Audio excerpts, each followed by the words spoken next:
Okay. Unmute ourselves.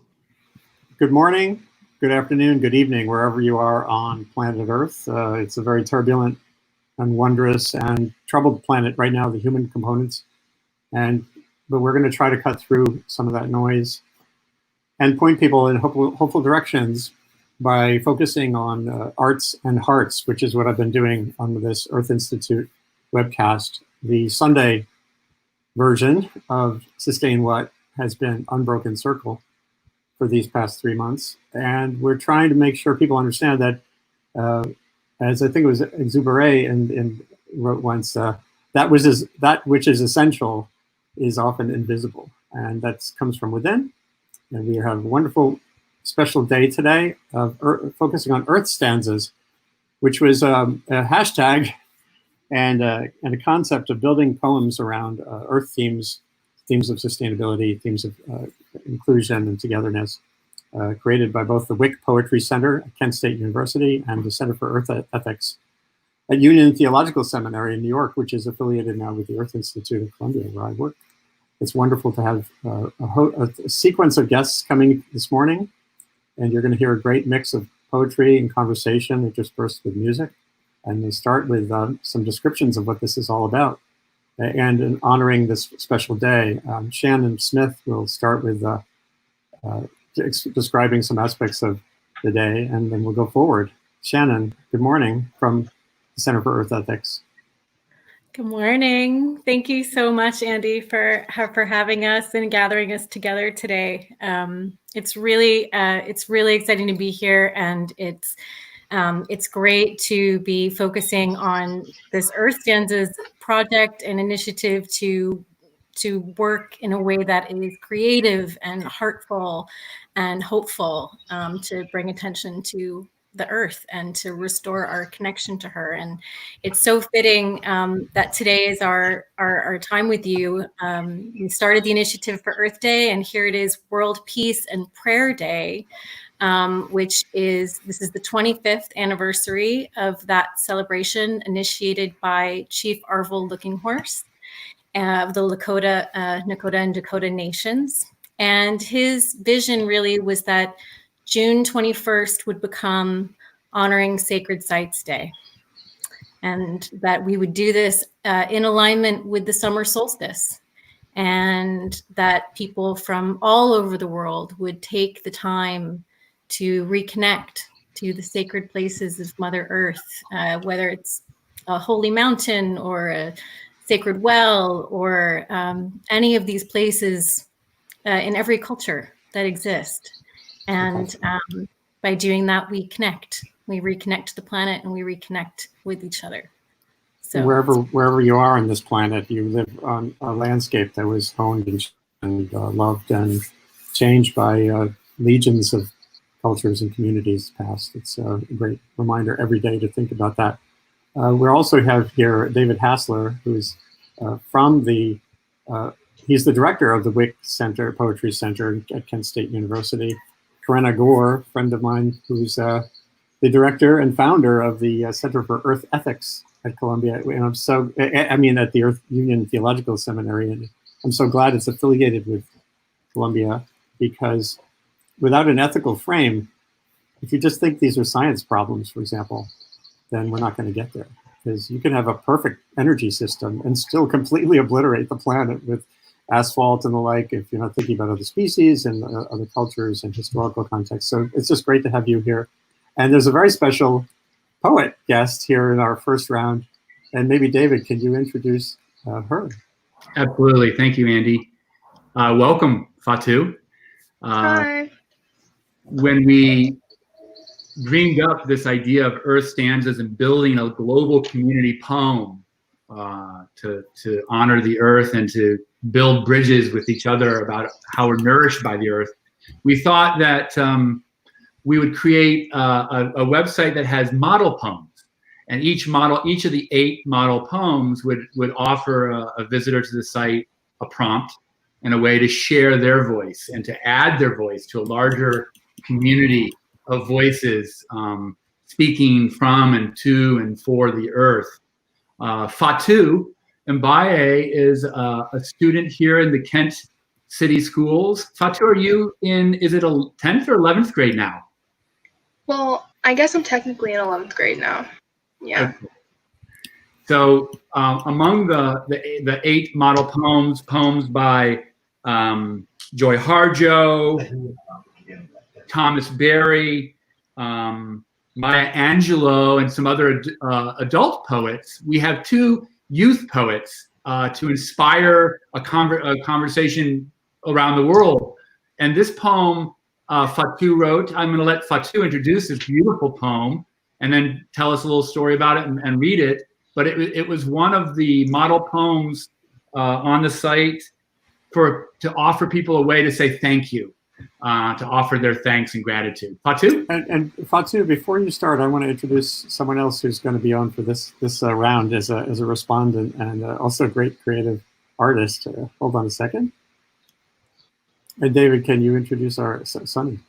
Absolutely. Sony Ton-Aime. I have the deep pleasure of knowing well. Initially, when Sony came to Kent State University as a student from Haiti, as an undergraduate, and became, not only learned English, but then began writing poetry in English and became a graduate fellow at the Wick Poetry Center. But now Sony Ton-Aime has gone on, graduated, and has a beautiful job and is doing great work in the world.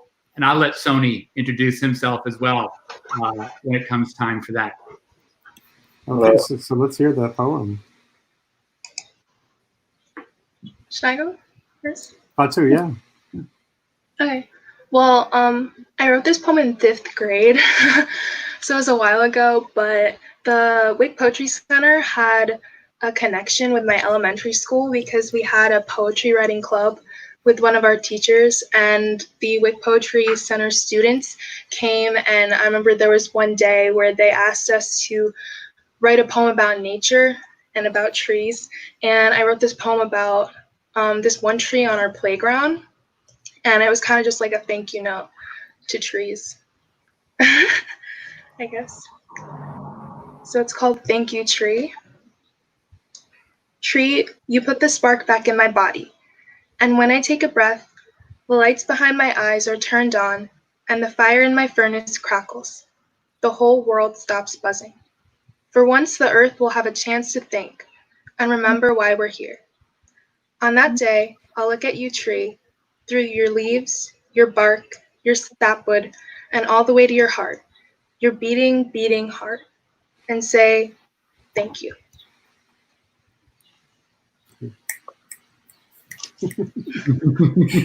It's beautiful. So Karenna and Sony, the idea here is to have a bit of a conversation about poetry and about this particular contribution. I'd love to hear you what you think about when you hear this kind of thing from a young creative voice like that.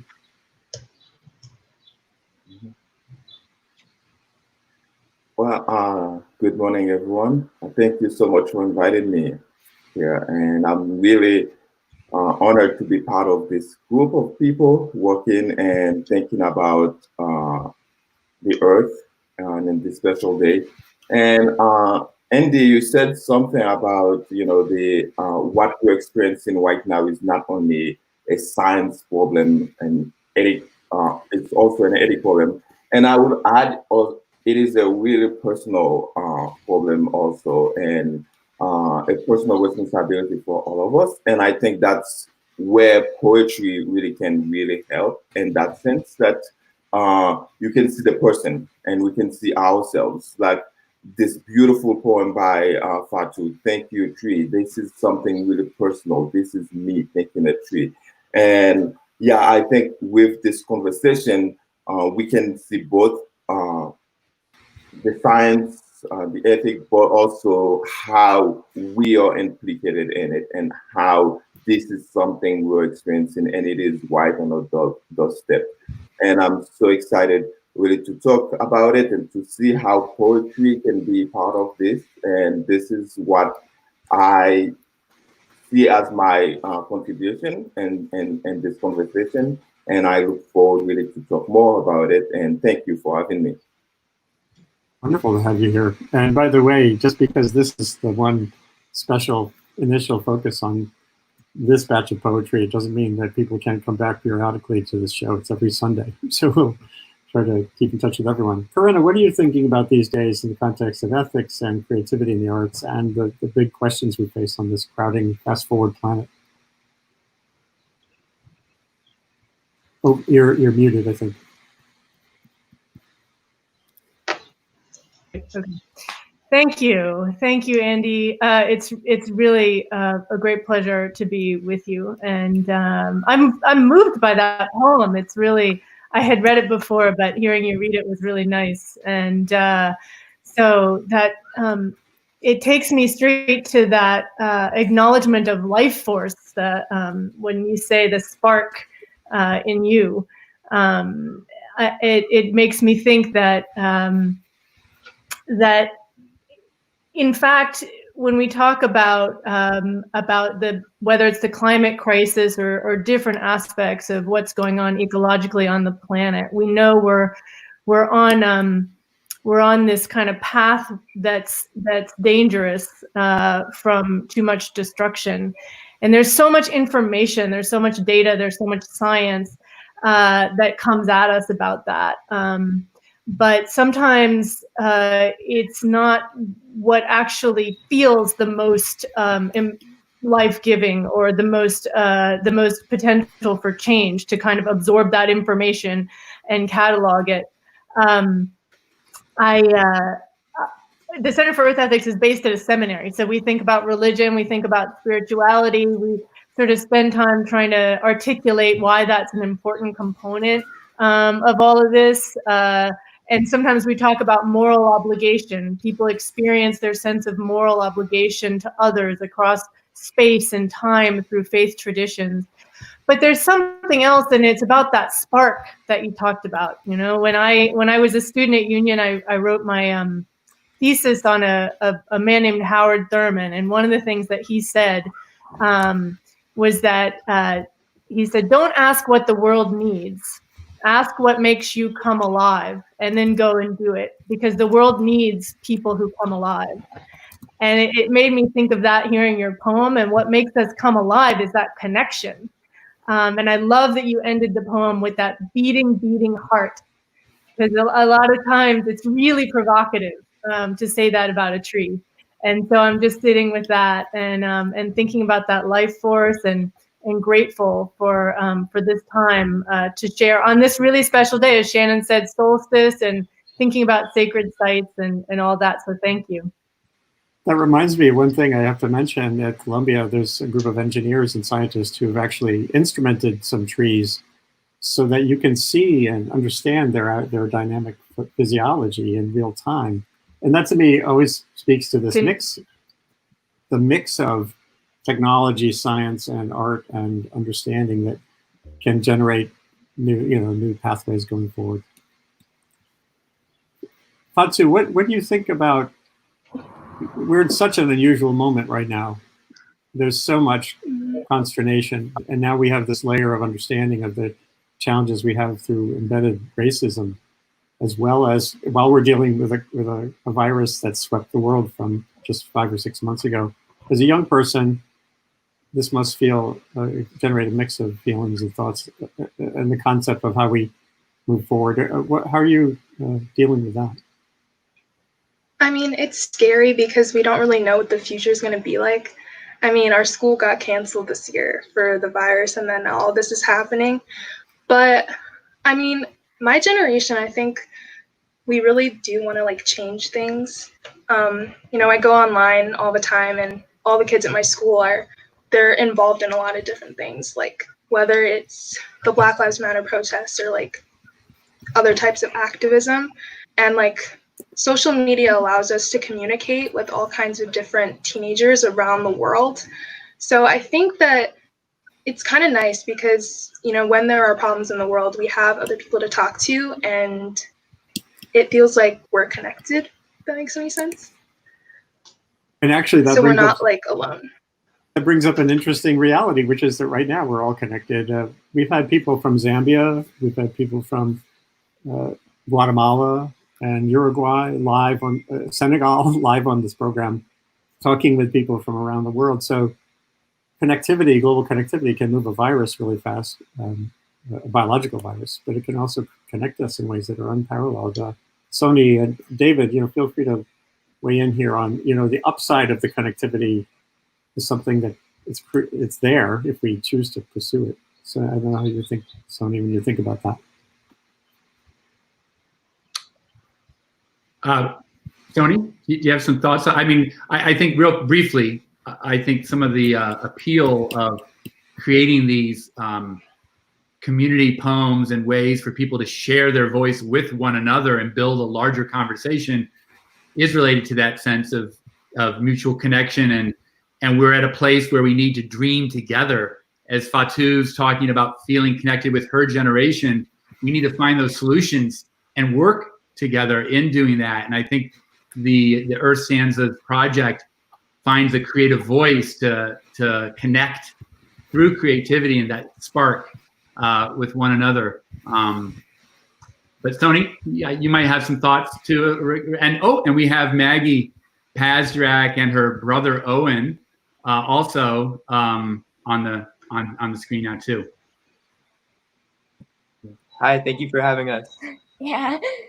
Yeah, I'm sorry I missed that you were in this cohort, and so let's have you weigh in a little bit on where you are in the world and your poem, and then I'm sorry, Sony, we can get some interaction from you too. I just want to be sure we get Maggie and Owen some time here as well. Sorry about that.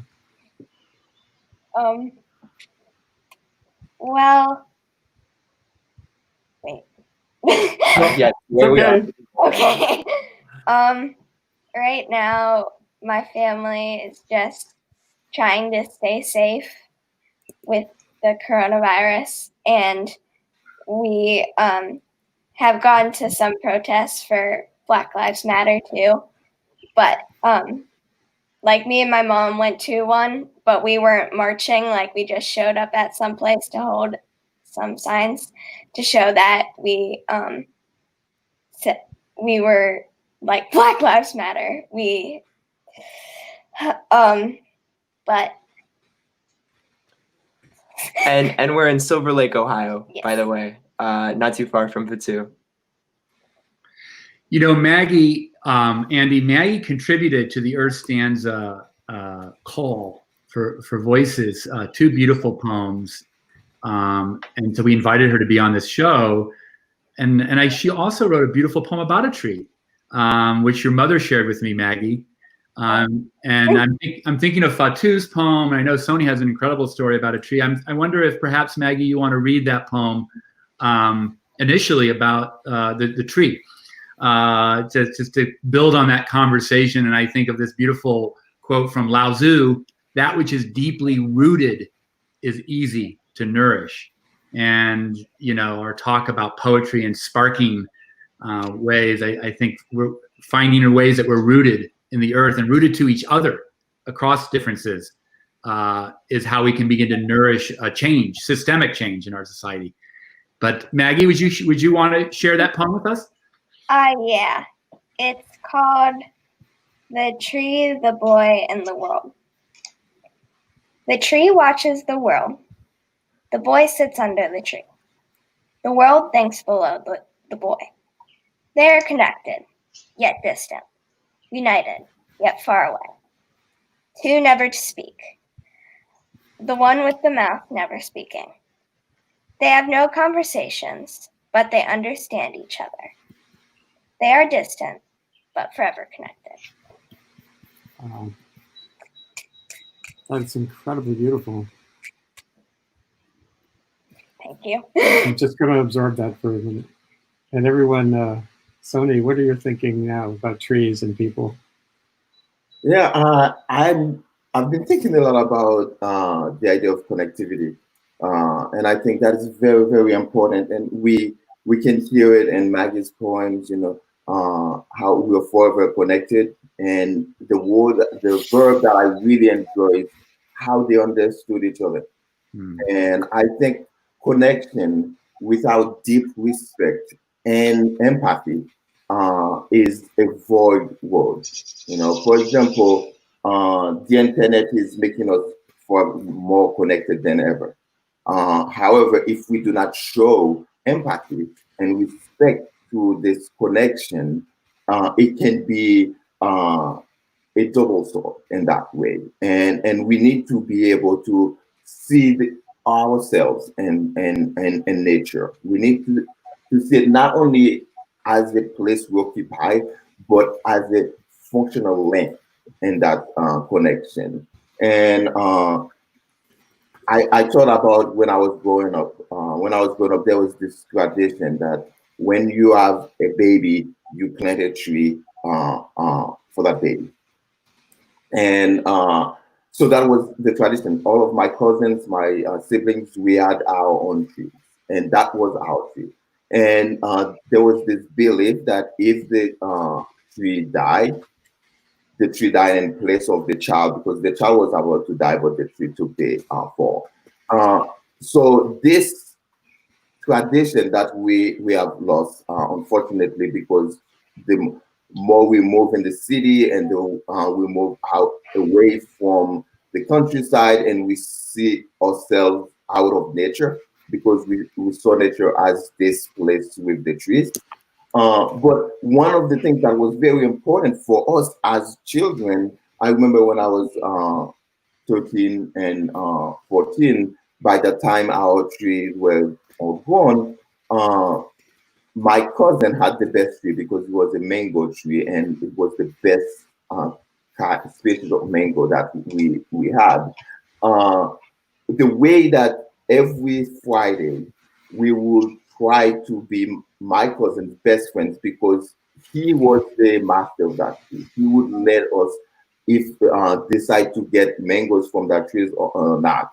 And I had an avocado tree for myself. And when it was time for avocado during the summertime, I was the one in charge. So I was really, really connected with that tree. So was my cousin. So that was something we grew up with, and we had this deep respect. When I saw my cousin tree, I did not just see a mango tree, but I saw my cousin. And that is something we are losing. We are seeing nature as a place where you can go and take a hike, and then you can come back to your home, and you do not see that home as part of nature. And when you go there, you see a place where you're not really an inhabitant, but a guest. When you go to the forest, you're a guest, and that you do not see it as your responsibility. And I think that connection, when we're talking about it, should be a connection that is coupled by empathy, where we see ourselves as indispensable to that and that connection, and so is the other side of the connection too. So I really love Maggie's poem when the boy and tree and everyone, they understood each other. And I'm hoping that we will go outside and we'll touch the tree and say, I understand what you're going through, and I'm going to do everything really to not only protect you, but also protect myself, because I know if that link is broken, my life is broken also. So yeah, and beautiful word, and let's stay connected with nature. Let's see ourselves in nature. Yeah, so that's what I was thinking right now, and I do not know if anyone wants to chime in and add to it. Beautiful. Karenna, what does this bring to mind?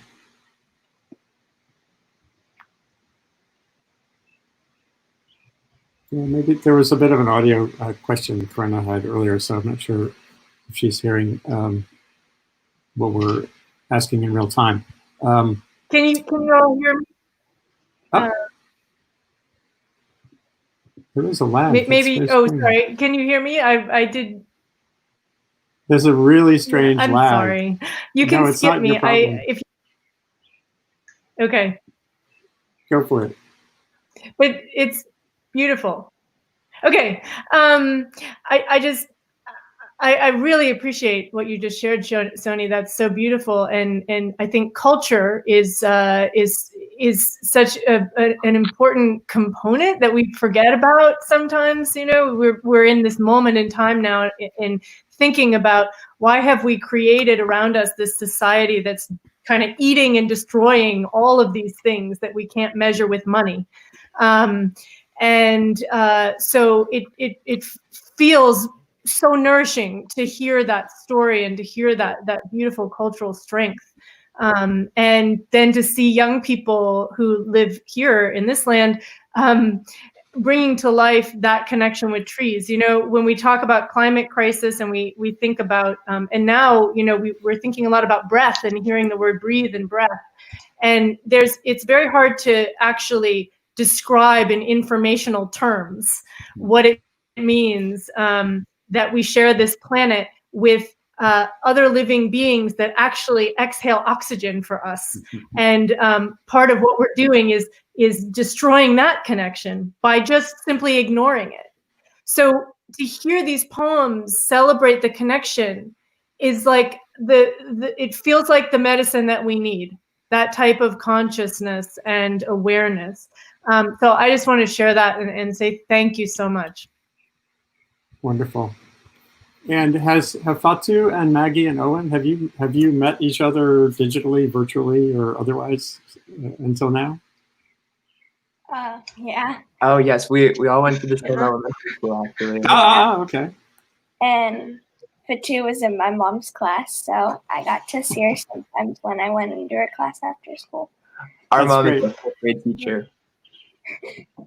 Do you guys think, like, do other people your age take poetry seriously? Is this something that it's popular or kind of an outlier? One thing of it's always an interesting question.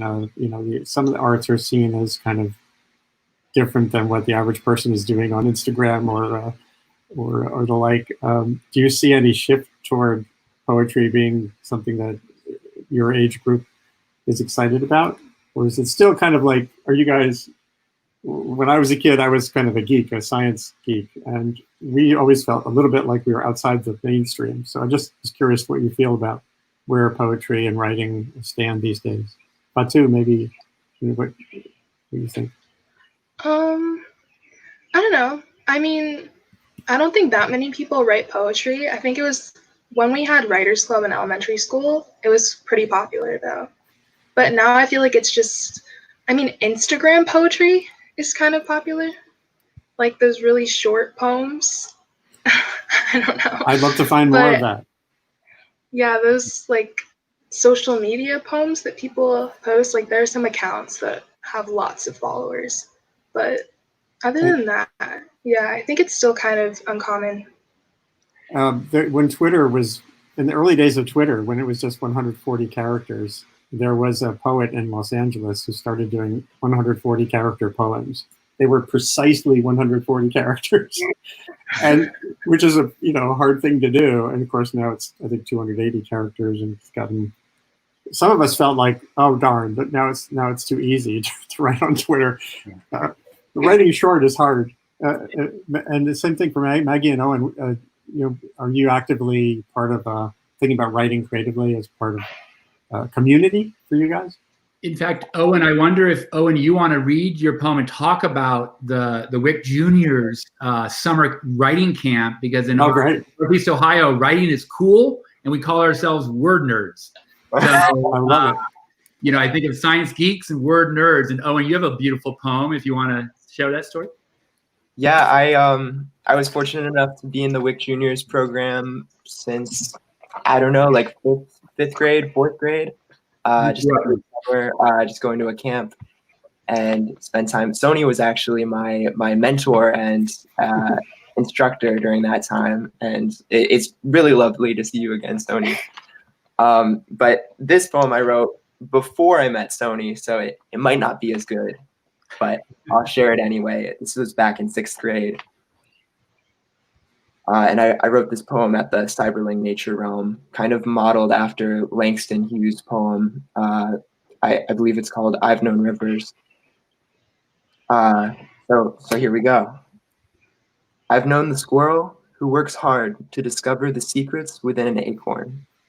I've known the birds whose shadows play on the grass in the woods. I've known the chipmunk with a bear's claw mark on his back. I've known the tiny fins that ripple the water. I've known cattails reaching for the clear turquoise sky. I've known the butterflies whose wings paint pictures. I've known the tall oak who gives us shade, music, and stories. But most of all, I've known nature. So that's what I wrote, let's see, about 7 years ago. Regrettably, I have kind of fallen out of poetry over the last couple of years. Just the speed of life kind of going by me. But I'm hoping to get back into it this summer, especially with a lot more time on my hands, given that we're all at home, and spend some more time outdoors to kind of draw some inspiration from that. I'm also really hoping to take another poetry course in college. So that's what I'm looking forward to. I'm going to Oberlin College, so we will be returning in the fall, and hopefully I can get back into this wonderful art form. Well, I will say, if it's any kind of a prod or an inspiration for you, that every Sunday from 10:30 to 12:30, normally we do this song and story swap, and there's been a couple of young people. There was a family of fiddlers in England who are all kids who were on here. There are people from all ages. If you have a poem, come aboard any week, just email me. And that goes for anybody out there. Unbroken Circle is the sort of the weekly version of this. And Andrei Codrescu, who's hopefully will be with us later, he had some complexity. He's been keeping a daily journal of what's going on around him in Queens. And so for some poets, and maybe David and Sony, you could talk about your practice. Just having that rigor is not the right word. Discipline is not the right word. That building a space into your day that's just to write a few words can be something that can kind of prod that creativity. And I don't do it enough. I'm a songwriter, and I haven't written a song in years because I don't set aside that little gift of time. So we'd love to hear what comes of this. We have a few more minutes before the next round. Fatou, did you have anything else you wanted to share as a reading or a thought?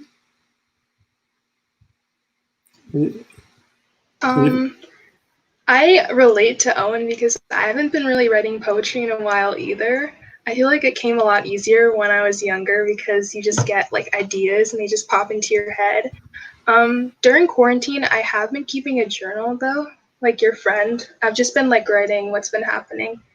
And it's been pretty funny to look back at all my entries since January and see like how the year progressively got worse. But yeah, with poetry, I'd like to write more poetry. It's just kind of difficult to come up with stuff sometimes. It's difficult, but it's wonderful when it happens. Well, David, could you just talk briefly about practice? What are some of the models for? Well, so Earth Stanzas has grown out of a project we created back in 2009 called Traveling Stanzas. And I love that the word stanza, which means a little section of a poem. Actually, again, we're all word nerds. We love etymologies, the history of a word. It comes from Italian, and it means a small room, often a waiting room.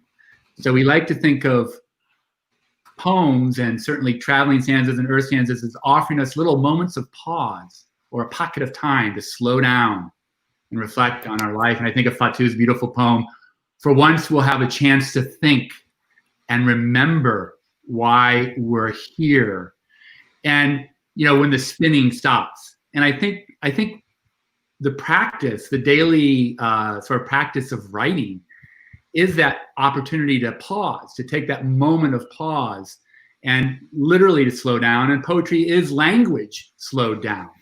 I think when it's true that poetry comes maybe more easily and unselfconsciously to us when we're younger. But I think of Stanley Kunitz's beautiful quote when he was 93, maybe his 13th collection of poetry. He said, "He who has forgotten the child he was is already too old for poetry."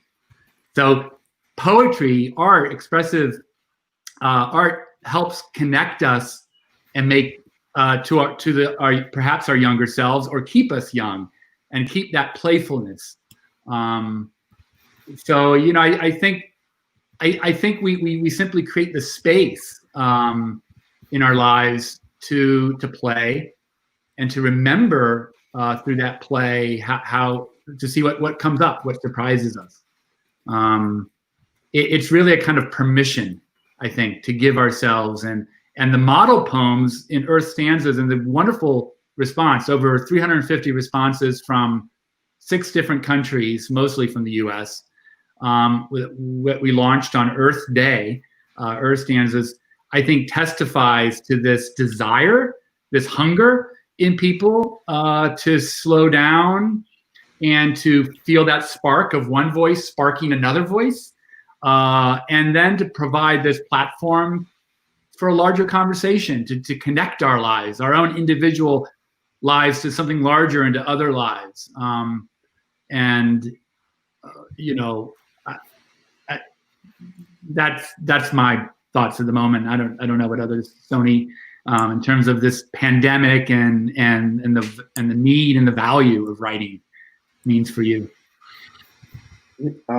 Yes, I want to say that, Owen, you're one of the best poets I've worked with. So you will always be a poet, and so all of you guys. And I want to see poetry as a living thing.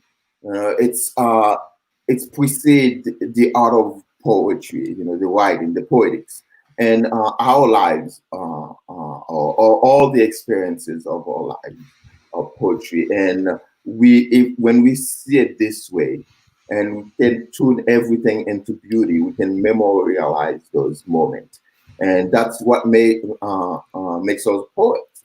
And even if you're not writing now, and even if you do not write those things into stanzas, those are still beautiful things we're living, and the notes we're taking, they are poetry. They are the materials that will tune into the poetry when we put the art in them. And when we look outside and we see our friends, or we think about the movement of the Black Lives Matter right now, what is more poetic than that? You know, to see so many people of different backgrounds, different race, different religion, different classes coming together to ask for change. And the language, I've been watching some of the signs.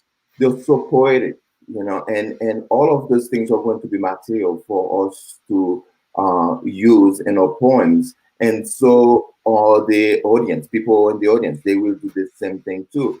And one thing that we need to do is to be aware of those moments, to be aware of the poetry around us. And even when you're not writing them down, we will need to be conscious. And again, the word connectivity happens here. How my experience will translate to others' experience. So I am really hopeful that this moment we're seeing, this turbulent moment we're seeing right now, will turn into something beautiful. And at the end of it, we will have a lot of poems written about it, and there will be a new movement. And we will see those voices. I remember Fatou was saying that my generation is really going to change the world. And I do believe that it's going to happen. And it's not going to happen only through poetry, but it's going to happen through the march, through us realizing that we are part of something bigger than us, with nature. So yeah, I'm really invigorated by this. And I thank you all for bringing poets to this movement. We've been at the forefront of this movement, but sometimes, because, like you said, most people do not read poetry, we are forgotten. But poets, they have been always at the forefront of this movement to change the world and to bring new imagination to our thinking and how we can create a better world. So I'm really glad to be here, and I hope everyone will have a good summer. And also, I hope to see a better world tomorrow. with all of us in it. Beautifully put. So this has been a wonderful first round here. We're doing this as a series of cycles. As people leave, I hope you can keep watching and sharing this morning event with others. And again, I see this as the beginning of a conversation. There's no reason why this can't be a regular part of what I'm trying to do on this platform. Just a few weeks ago, a month ago, Andrei Codrescu talked about the other value of poetry is in the reading, of course. And he said, I'm just going to show you before Magpie come on to do the musical interlude, which is wonderful. Andrei Codrescu, I asked him, so how are you navigating what's going on? He says, bibliomancy. And I hadn't heard that word before, but he said it's this practice, I think, that started with the Bible, where you pick up a book of poetry. And he said, the answer to anything, any question, from trivial to what's going to happen to the world tomorrow is open a book of poetry, read the first line your eyes fall on. It's the oracular method. It's bibliomancy, and it works. And there's no time like now. So yeah, poetry has the multiple values, the creativity of it and the sharing of it and then the absorption of it. So thank you so much, Maggie and Owen and Fatou. Wonderful to have you here. David, you can hang in here. And Karenna, if you can hang on a bit, that'd be great. Sony, I do have to bring, we can only have 6 people on screen at any one time. And our first musical guest is here. So I'm going to let's say goodbye to our young friends. Fatou, have a great day. Get out there and enjoy some trees. And Maggie and You Owen. too, thank you. Wonderful to have you here. Thank you so much. And so I want, David, you know these guys better than I do. We've passed through a couple of music festivals together. But maybe you could introduce Greg and Magpie. Oh my goodness. Well, I feel like I grew up listening to their music, which also has shaped me, as all deep influences do. Did I meet you all when I was maybe 13? Wow. Yeah. Good friends of ours, James and Pauline Thornton, have a farm outside of Kent, and Greg and Terry went to Kent State University and were Terry did. And I grew up in this town, and so our mutual friends, they would unbroken circles every summer at the farm, stories, songs, and poetry swaps as a lovely impromptu daily activity. But now Greg and Terry have built a life around writing their own songs, doing education, raising up consciousness through music, and I'm going to let them introduce themselves because I can't possibly do it justice, and I want to hear them sing. Yeah. Both. Well, you know what? I think you did an excellent job. So your volume needs to go up, Terry. Go up? Okay, hold on. Yeah. How do we do that? Yeah, it's funny. It's very quiet. Yeah. Is that any better? No. Mm-mm. No.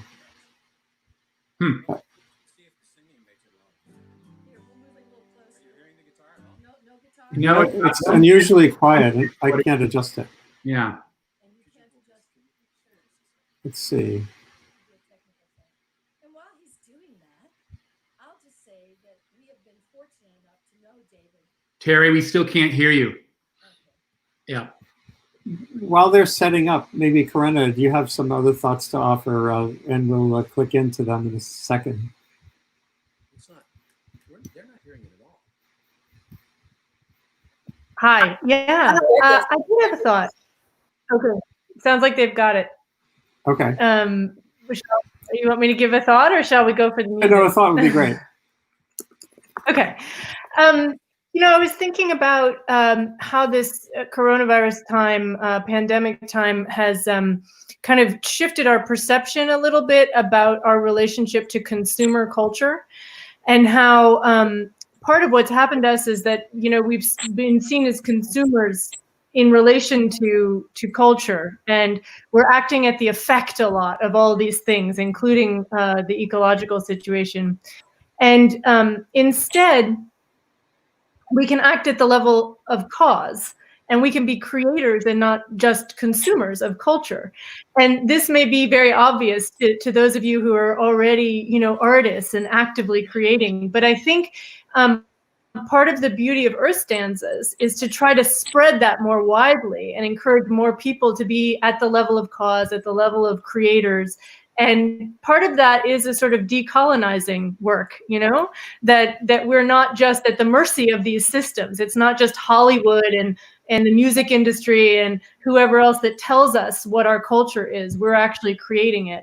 So I just had that feeling as I was listening to those young people, and as I'm listening to you all, to David, to Andy, to Magpie, to that actually there is so much out there among people that is waiting to be at that level of cause and creation that can help us to transform the world the way that we need. So thank you for allowing me to share that. Karenna, that was an excellent introduction to this song, because this song came out of some work we were doing with Oil Change International. You want to say a little more? Love that. Oil Change International, Andy, you probably know about them. We do. They're an organization an international NGO that's their mission is to stop break the corrupting grip that oil profits have on governments around the world, which seems like a really good idea to me. I don't know about you, but anyway, so this is the song we wrote for them.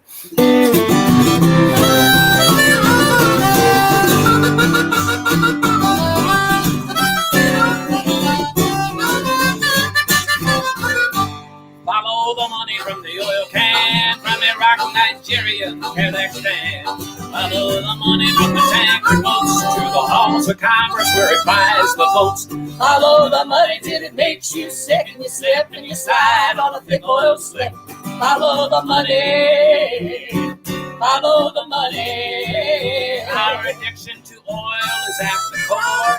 Guzzling and guzzling more and more. They keep on drilling it into the earth. How many barrels is a human life worth? How long will it take for us to see? Somebody owns the powers that be. Follow the money. Follow the money. Follow the money from the oil can, from Iraq, Nigeria, to Kazakhstan. Follow the money from the tanker boats to the halls of Congress where it buys the votes. Follow the money till it makes you sick and you slip and you slide on a big oil slick.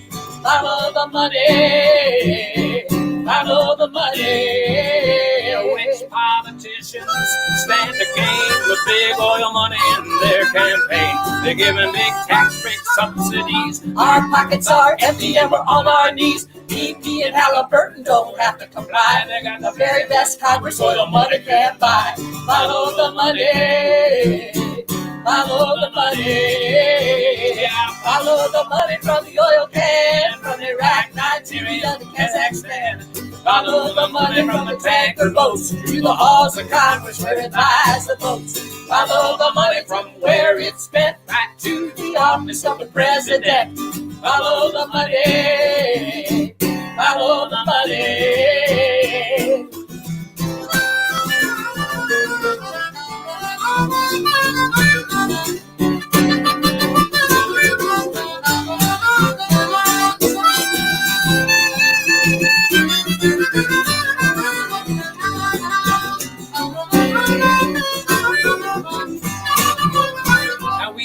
That there is a better way when the people of the world gonna have our say. It's time for all nations to rearrange. It's time for a global oil change.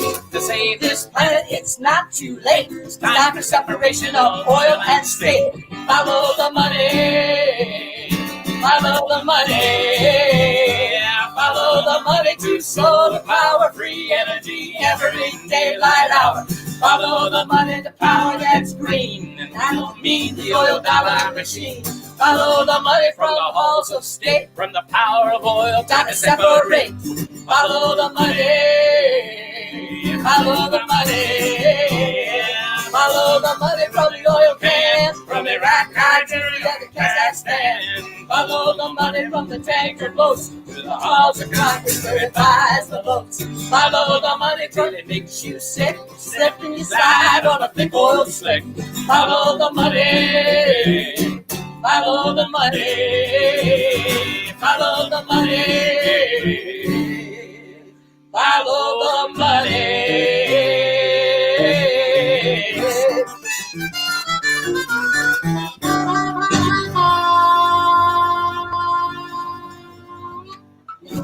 Wow.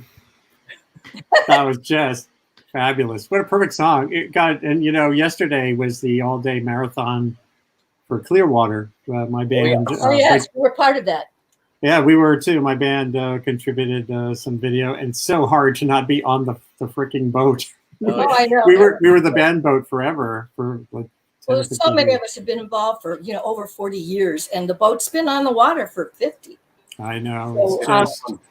we're it's such a challenge for them right now. Yeah, but that's why we have to continue to do what we do.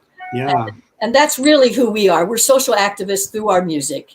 We're musical scientists, musical historians.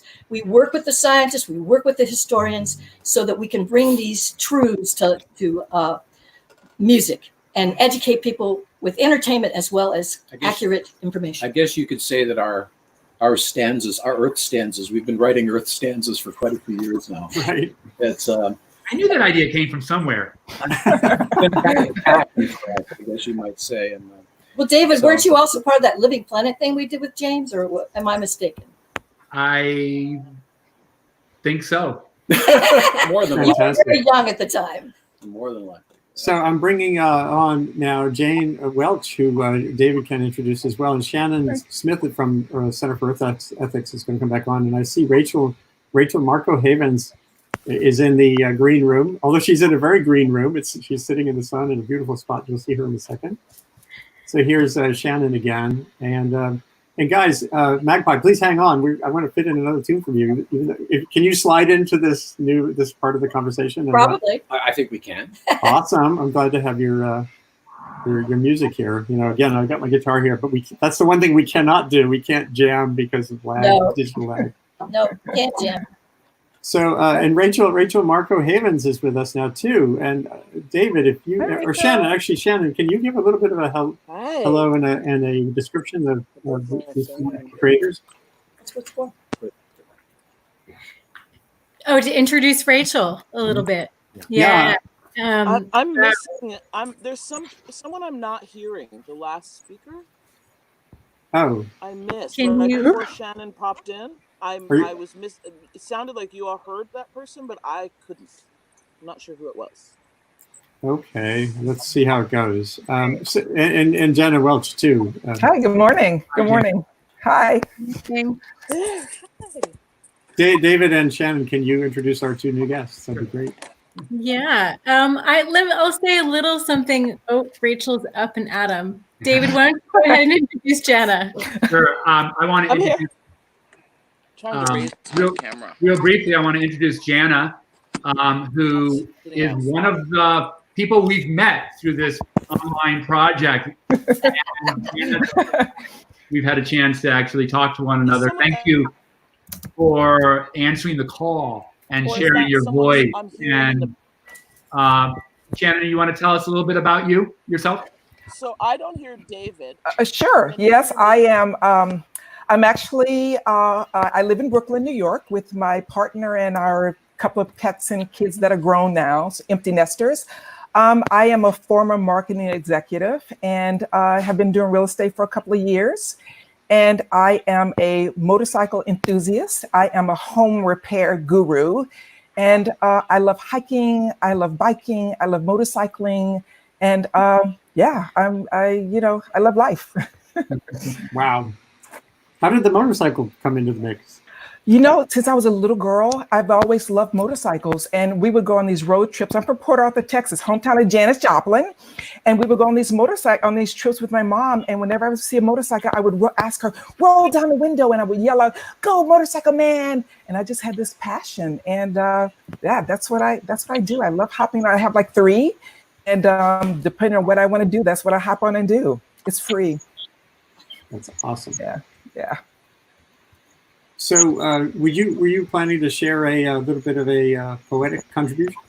I am, and I'm ready. I chose, an Earth stanza. They gave you a couple of options to give you a little boost, a head start on your thinking, and I chose. I have been thinking about living like the wind.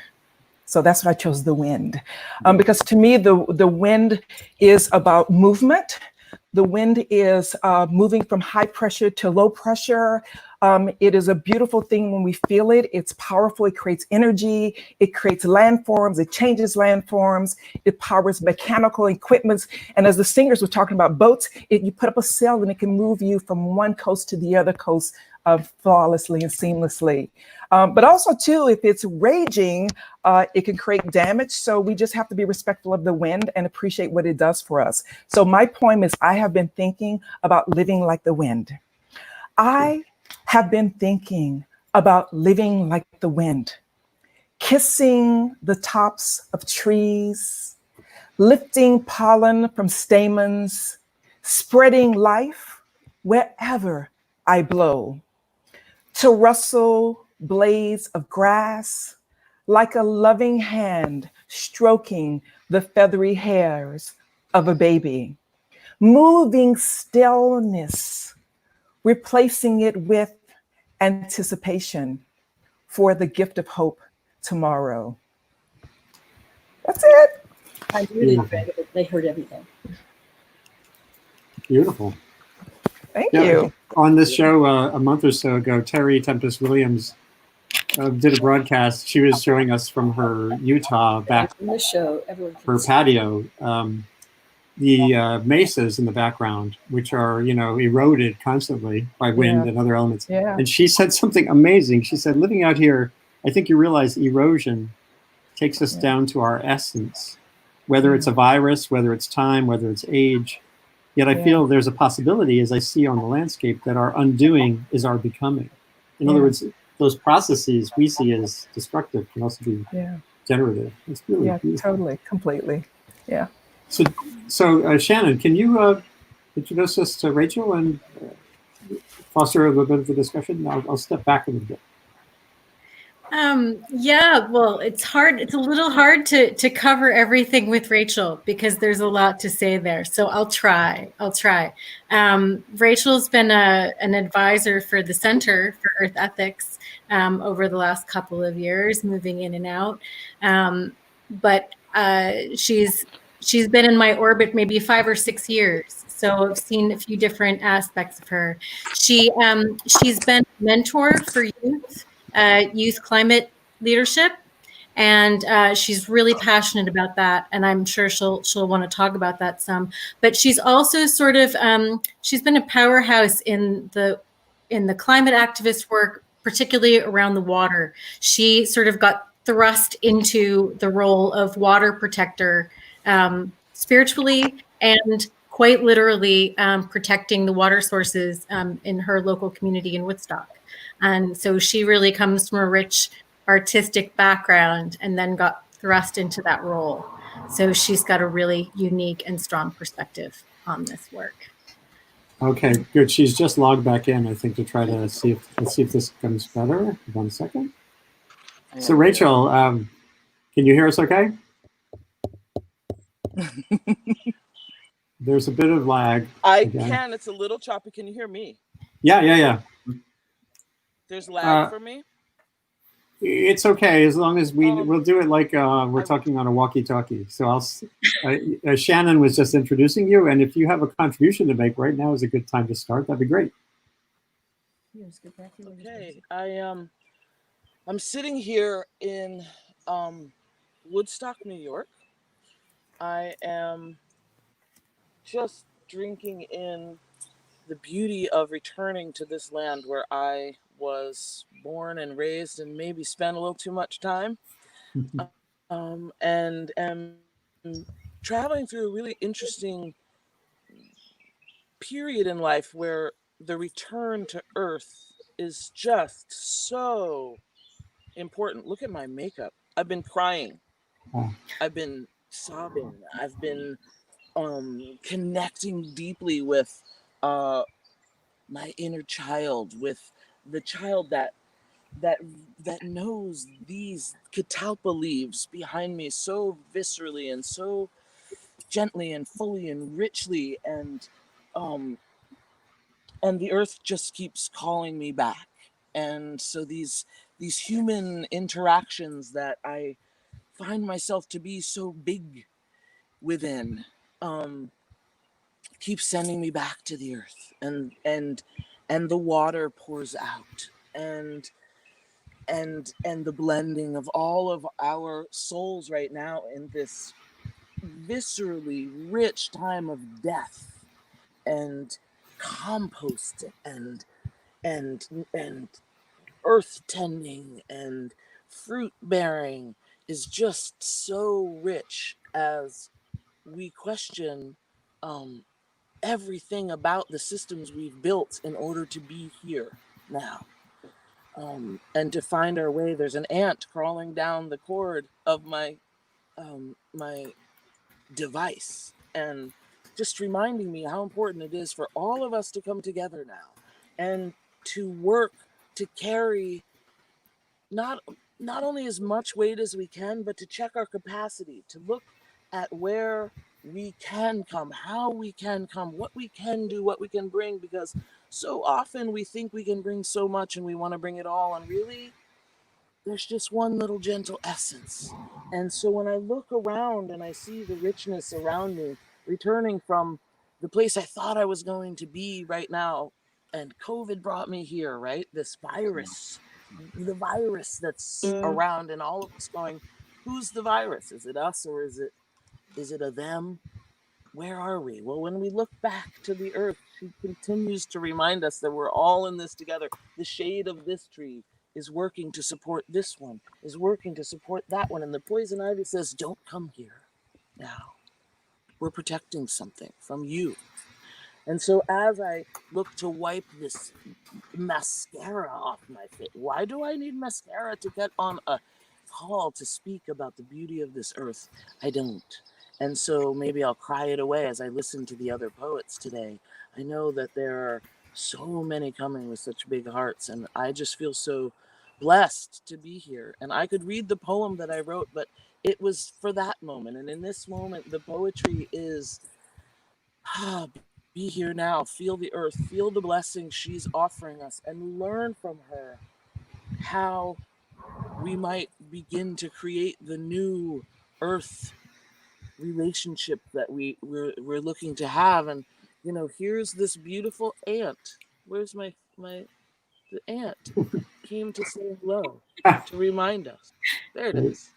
And so I'm just listening right now to my heart and watching it be reflected back to me in the earth. And I'm so honored to be welcomed in this as we welcome summer. Thank you. Thank you for sharing that, including the ant. It's a wonderful moment you're in there, and we're all in here. You know, the digital connectivity is such a compromise, but it does allow things that couldn't be possible otherwise. It's like to having Magpie and you on your back porch in Woodstock, and them in the Midwest, and Magpie. New York. Terry, in New York. Where are you guys? We're in upstate New York. We're you're like really close. Okay. Yeah, we're about an hour north of Rachel. So Rachel, we really love what you said, because we've done a lot of activist work around water and how it is the connection to life on the planet. It's like the lifeblood of the planet. So we did this specific song for a action that we were working with the Dene people, the Navajo. And they were having a little thing happening to them in early 90s called fracking. And so they were a little upset, and they asked us to write a song about water. So we wrote the song called Water is Life way before it became a hip thing to say. So here it is.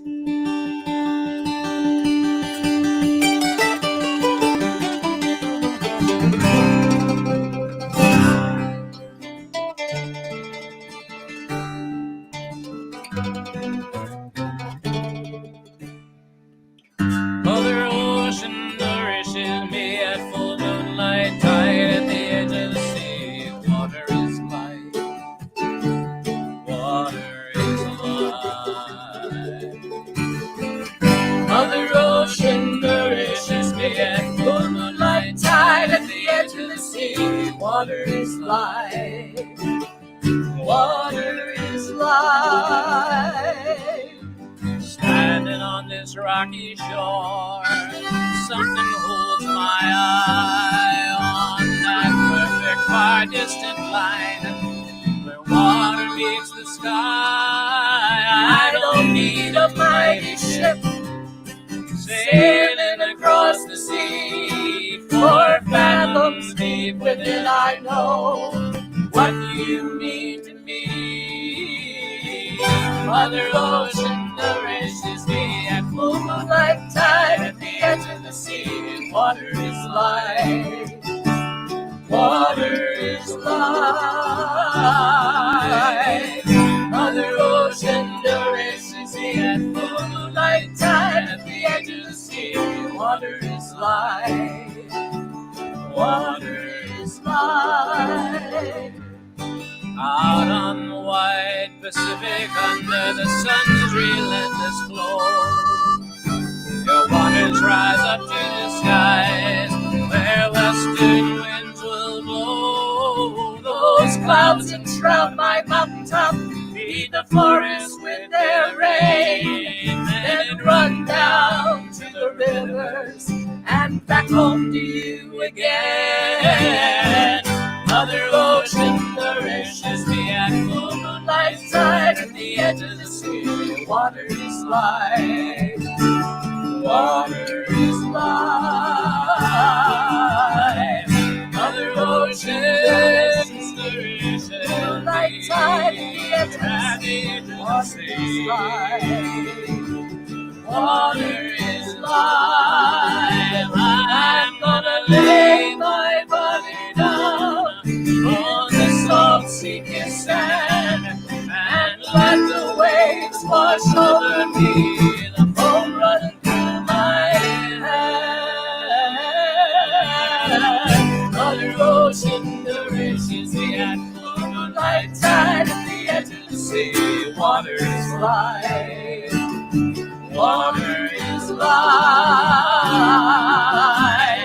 Mother Ocean nourishes moonlight tide at the edge of the sea. Water is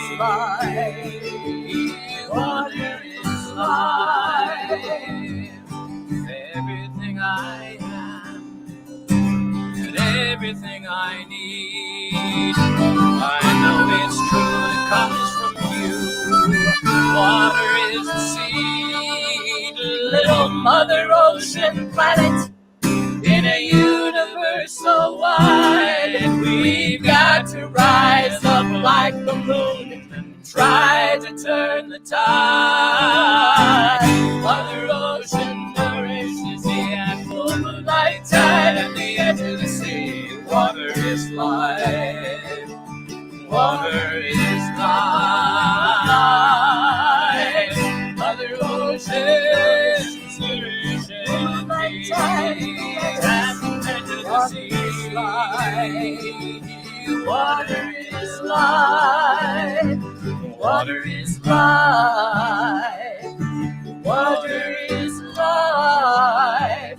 Water is life. Water is life.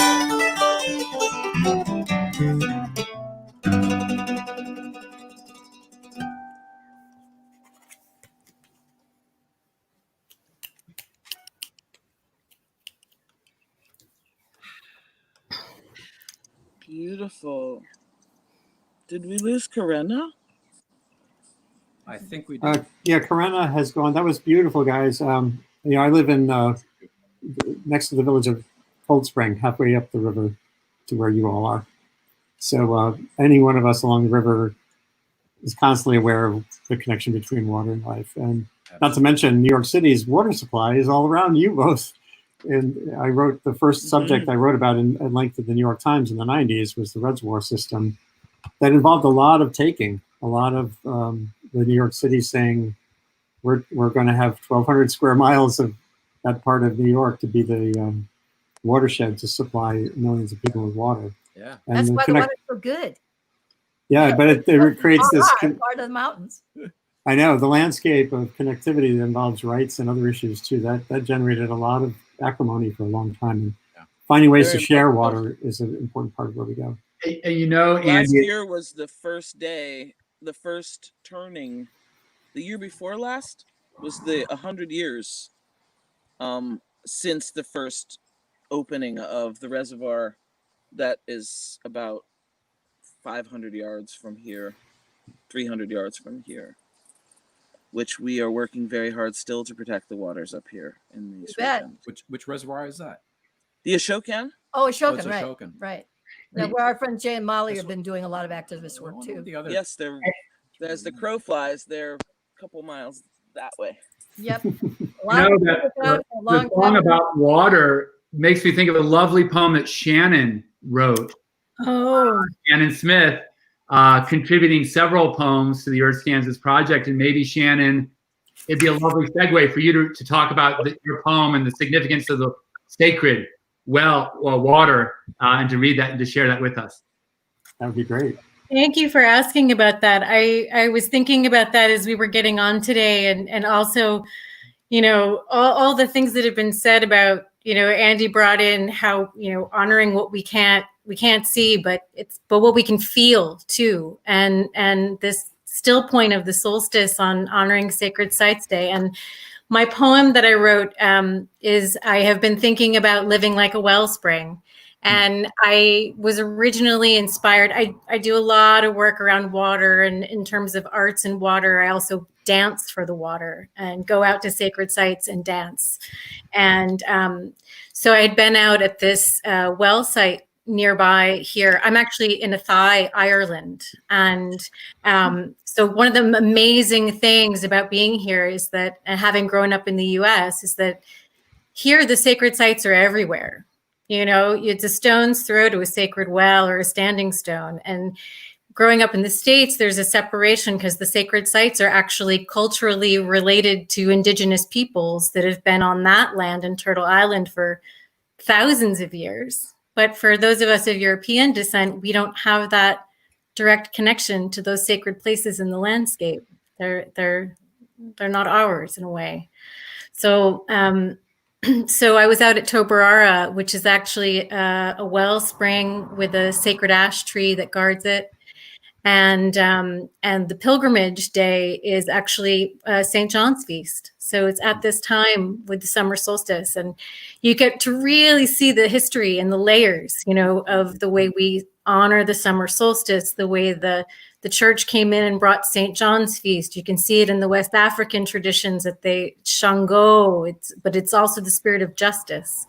And here you can see those layers. You can experience them in real time in these places. So, so this morning I went to Bridget's Well because I couldn't get to Tobarara because of the cows in the field. But the poem is, I have been thinking about living like a wellspring, ever renewing, ever flowing, delighting in birdsong and giving thanks for my friends who protect and guide me, the trees. And I know we've been talking about trees a lot today, and there's this magical relationship between the trees and the water, but you really see that here at the sacred sites, the well sites.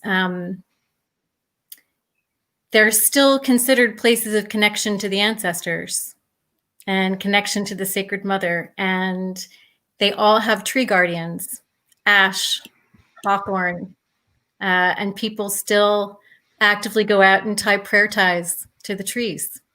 They leave petitions by the water, and they know that that water is healing, and they know that that water is sacred. And they celebrate these festivals like summer solstice by lighting sacred fires. So so to be able to sort of come home for those of us of European descent and realize that we have earth-based traditions that we can connect to and we can rekindle. And we can walk this way. It's a beautiful teaching. Indeed. That's great. That's great. something that comes up for me when you say that, as I think about, and you were about to say something, so I don't want to just jump. No, actually, I was going to introduce you again for reflection. So that, you know, we're sitting, we're in this melting pot. We were thrown into a melting pot, like everybody was thrown into the cauldron. It's like how do we find these reconnections to our to where we actually can? We can do it here in our bodies, but there are deep connections that we have, and to be able to go and spend time in a place that you are directly connected to is so powerful.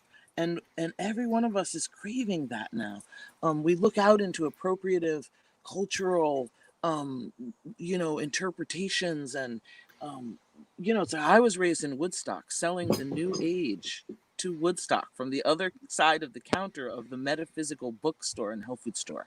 So like I look out, and I've just been surrounded by the craving that so many have to find our connections to our ancestry and to our roots, and we can connect in with these trees, and yet what happens when we do reach back to the ancestral connections? Myself holding the colonizer, the colonized, the enslaved, all in there as I tried to unravel those conversations. When we can go back and touch some of those ancestral ceremonies and dig back, that's where there's so many blessings there. And so as we find ourselves, so many of us, reaching towards the indigenous tribes, communities on Turtle Island, and we're searching for the Lakota teachings. There are teachers, there are people everywhere now singing Lakota songs and hosting sweat lodges when there are saunas, there are saunas. We could get in a sauna too. What are the ways that our ancestors may have sweat? Our ancestors. What are those dances? How do we find them? Sometimes they come out from within us, and sometimes the earth shows us. The other day I was wandering through a fairy palace. I was wandering through this tiny chunk of land that was handed to a friend of mine. She said, I bought this piece of land and I don't know exactly why. Come look. And I went in with this open, wild mind, sort of indigenous, my child, the child in me, looking to see what we would see and find what the land would tell us. And when we got there, it was like there were so many fairy palaces, and they were so clear, and the gnome huts were opened, and everything just went, see, we're all here. Look what you're here to protect. And then we came around from the other side and came back up through the exact same, and we sat at what must have been an ancient council seat. It felt like a marriage council seat on this stone. It was 3 stones for the elder and whoever was working out whatever it was. And then the spiral of burial, all the things that come up and out that show us what's there and then recede back in. The earth is showing us there. We have messages open to us at all times, and yet, do we listen? Are we listening? This water pouring through my being and your being, it's all the same water that our ancestors were flowing with. It's the same water. The banks and the powers that be, they know this. Do you think there is any question between the flow of currency, the current, the banks that hold the water between it? They know what are we doing with our water? What are we doing? How are we sharing it? How are we protecting those places and nurturing those sacred spaces? And how can we see the sacred space in the concrete jungle? Where do we find that? If our eyes are open and our inner scouts are looking for the beauty, we will find it.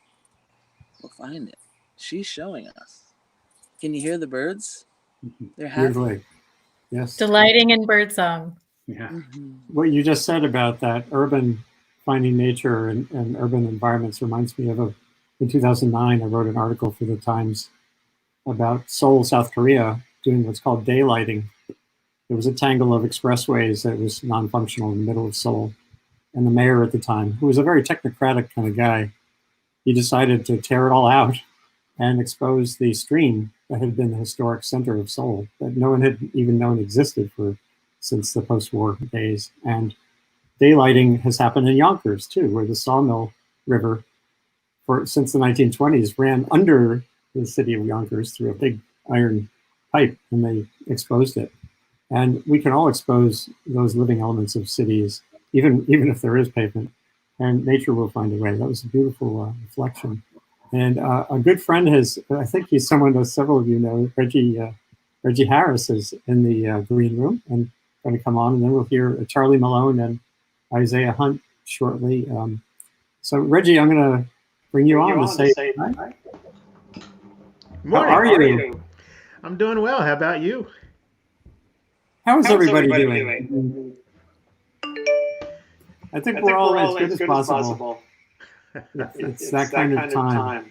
Yesterday was a special day for Clearwater. It was a special day for on Friday, Juneteenth, the marking theoretical end of slavery, chattel slavery in America, and lots more to do to make it a real reality. Andy, there's an echo. Is it you or are you doing the echo? It might be Reggie. Reggie, there's a little bit of feedback now. Yeah. Let's see if we can do the headphones. Yeah, that would do it. I see Raphael. While Reggie's doing that, getting prepared, I just wanted to mention one last thing that you brought back in, and I just want to say, and I know this is a very tender place for many, many people, but as you're talking about the opening of these, what did you call it? The unearthing? Daylighting. The daylighting of the waters. I just have to say that I know for some it's very hard, but personally, as we're looking at the concrete jungle and the nature of the heart and the mind and the spirit and the reconstruction and the re-evolution of what's happening out in the world, I have to say that those statues coming down feel like daylighting. As you explain the daylighting of these waters that have been kept in pipes that are going through cities, to open those waters, to have the sun and everything in the environment around begin to meld again with that water, those statues coming down feels like that. And I just needed to say that. And I know it's hard for some, and I mean no disrespect, but for me, to see the statues of the oppressors coming down feels like daylighting. Feels like daylighting. I don't think there's anything like an apology that's needed. That was a wonderfully powerful. Reggie, welcome. I'm so happy to see you, and I'm so excited to hear your music. And I just want to add one more thing. As yesterday was a big day for Clearwater, and today is Father's Day, and I cannot leave this circle as you lift that guitar with the initials Reggie Harris, that I can't bring my blessed, wonderful, sweet father into this room and let's say Happy Father's Day to Richie Havens, and he's with us and he's traveling with each one of you. And wow. And last night on my way home from Michigan, one of the last songs that I heard was The Well. And if you have the opportunity to go seek out The Well by Richie Havens, I think you'd enjoy it today, especially while we're swimming in earth and water. Reggie, I'm Marvelous. So excited for your song. Well, thank you. Happy Father's Day. Happy, Richie was a role model, obviously, for me, and I did have the opportunity to meet him twice, and I have to say that in this time, Father's Day and with Clearwater and all of these things, I'm especially touched by the fact that I'm the descendant of a slaveholder, Williams Carter Wickham, and I'm in touch with that part of the family now. And 2 weeks ago, the statue for Williams Carter Wickham, which was sitting in Monroe Park in Richmond, Virginia, was pulled down. And my Wickham cousins and I have been talking about that event because we've been talking for 4 years about how we can deal with that statue. And there's been a bureaucratic wall around the Richmond Commission and the Monroe Commission. And this week, the protesters said, enough with the bureaucracy, down he comes. And throughout the family, there's been a wide range of feelings and emotions about not the fact that it came down, because we all wanted it down, but certain members of the family thought about the process and all that. But the fact of the matter is, we've had a chance to talk about that and also deal with our feelings going forward and embracing each other as white and black relatives who are trying to embrace this moment in time. So powerful. What a powerful, I mean, I feel like that story, I would love to spend time with your family. One of my dear friends, her ancestor was a statue carver. So a lot of these statues coming down in DC, like the statues coming down, he made those. And so their family is processing that. Like, this is a very rich place, because we are as so many of us look to the ancestral connection, we who have chosen to step forward into evolution are the answers to their prayers. Thank you for sharing. You're welcome. That's It's beautiful. great to see you this morning. Mm-hmm. Amazing. Yeah, Reggie, I'm going to have to follow up with you on that. There's something about that conversation your family is having that feels like a really important story to amplify and enrich and share with others at the point when it makes sense. Happy to share it. And it's great. It's great to have Greg and Terry here. I don't know if you want to say hi.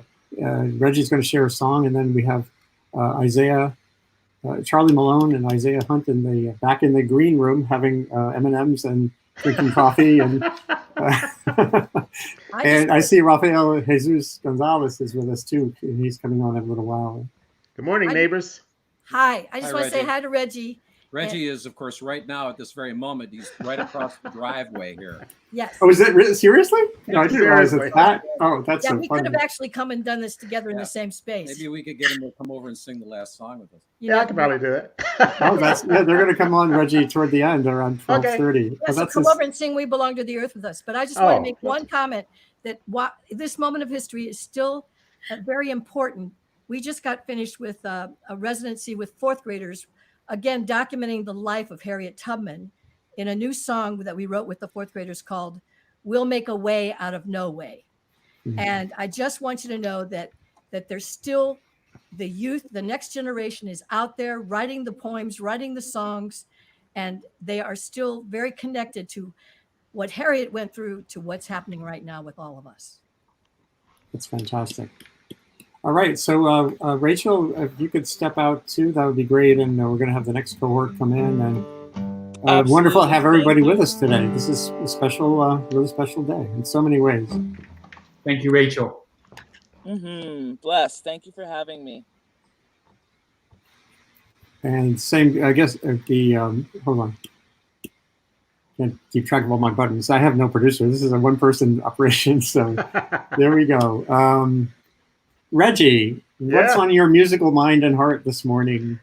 Well, I thought I would share a song I did yesterday for the Clearwater Revival. It's a song about Pete and Toshi, and a song that I wrote starting the day after Pete died. It's called High Over the Hudson.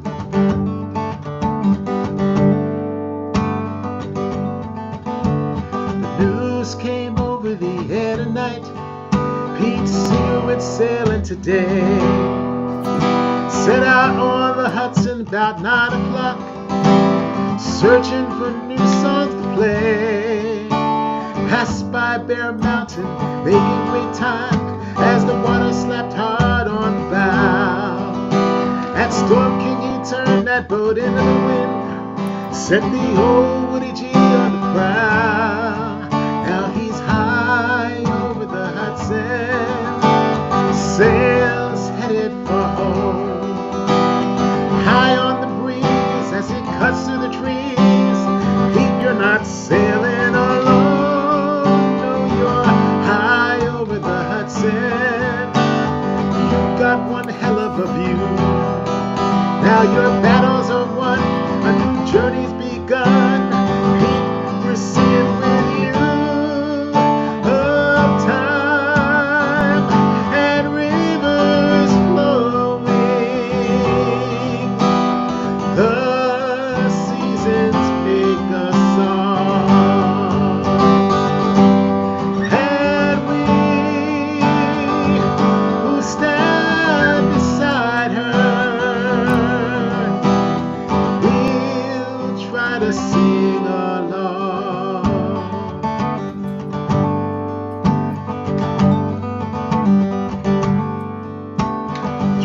this life has its ups and its downs, that there's so much that's been said.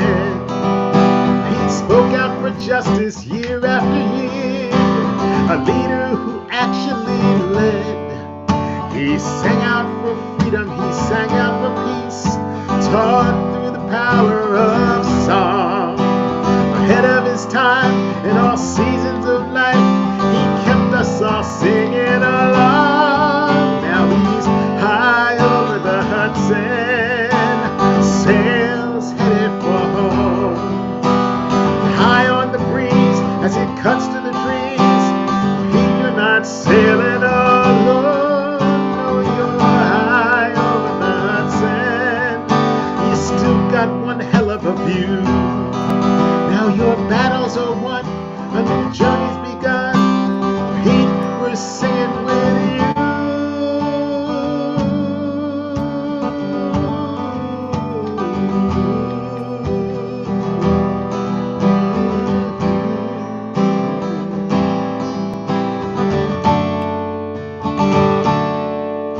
Odetta and Mary say, welcome, good friend.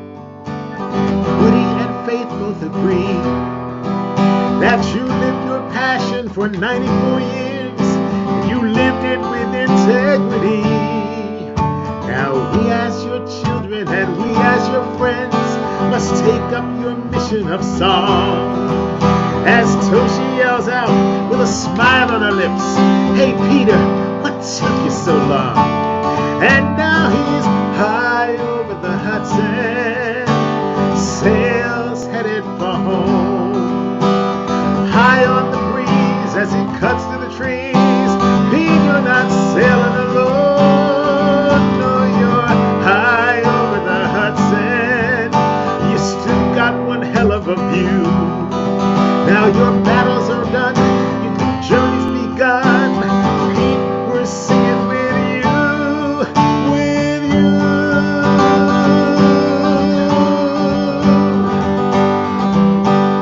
And we who must join in can stand aside no longer. Now let the songs begin.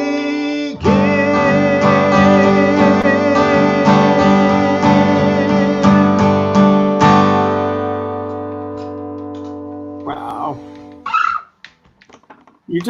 You bring this amazing glow to the digital experience, you know, and we've met in person before, off and on, around Pete Seeger and Toshi, around the Clearwater Festival.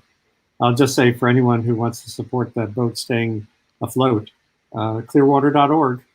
There was a marathon yesterday, but they face a marathon struggle, like so many small nonprofits focused on really important issues, maintaining viability right now.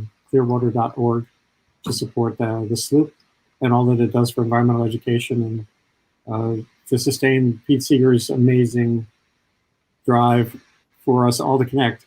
The thing I always loved about him most, and I'm sure this is true for Reggie and Greg and Terry and everybody else, was this. When he would be singing a song, he always, halfway through, he's like, where are you guys? It's not just about me. Yeah, he was particularly always calling out the basses, because I think he knew that men were reluctant to sing. That's pretty funny. So right now, I'm going to bring in a couple of new guests in this next cohort. Charlie Malone from the Wick Poetry Center, who's also a marvelous creative writer and poet too, and Isaiah Hunt. Welcome to our wacky journey. And then Andy, I'll go off so we can bring in Raphael as well. He's scheduled to be on. I see Raphael in the green room. David, you can come back toward the end, or whatever you want. Okay. And yes, here's Raphael. Good morning. Good morning. So Shannon, could you introduce the new round of guests? There's a bit of feedback too. I'm not sure whose microphone that might be. Raphael, it might be you. Let's see. Yeah. And is there a fan or something in your room? So, Let's see. I'm very new at this, and Yeah, I'm that's technological. Is We that can- much if- better? What we'll do is if we all mute when you're speaking, then it should cut off the feedback. So, Shannon, could you introduce Raphael? Well, I can introduce Raphael. We might want to bring David in to talk with Charlie and Isaiah, but we'll see.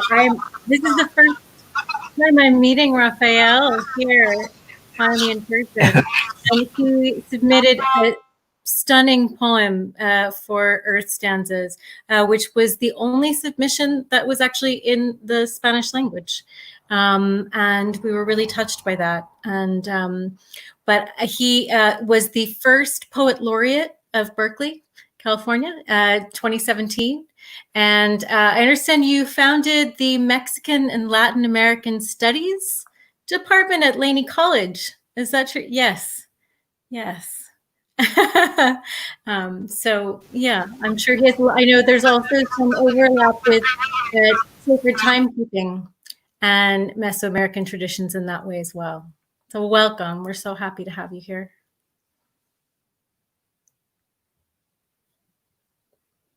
You're on mute, Raphael.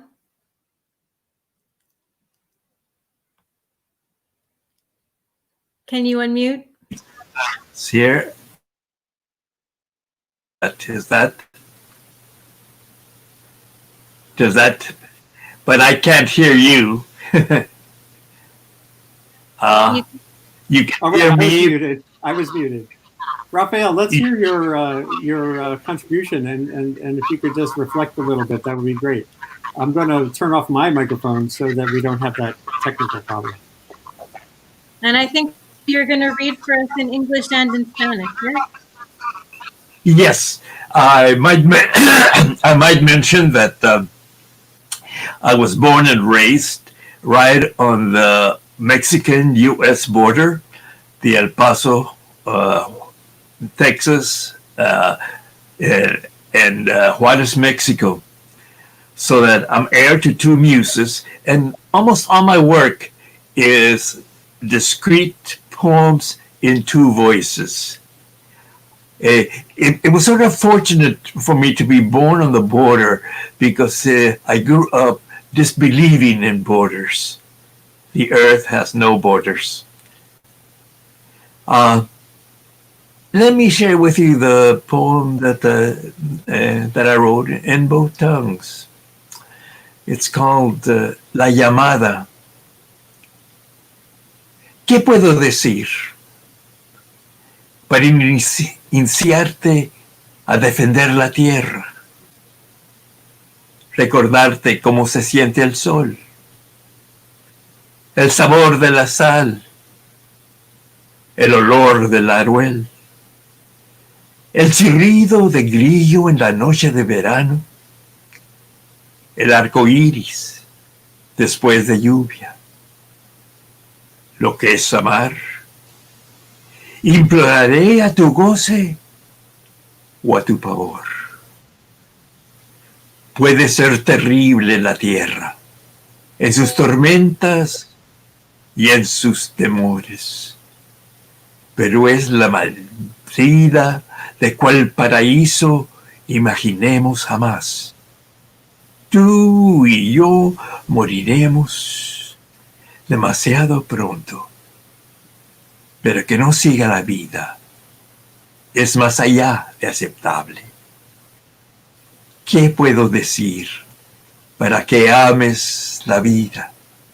Suficiente para que actúes y haces la voz en su defensa. The call. What can I say to entice you to defend the earth? Remind you how the sun feels, the taste of salt, the smell of bay, a cricket's chirp on a summer's night, the rainbow after rain, what it is to love? Shall I appeal to your joy or to your fear?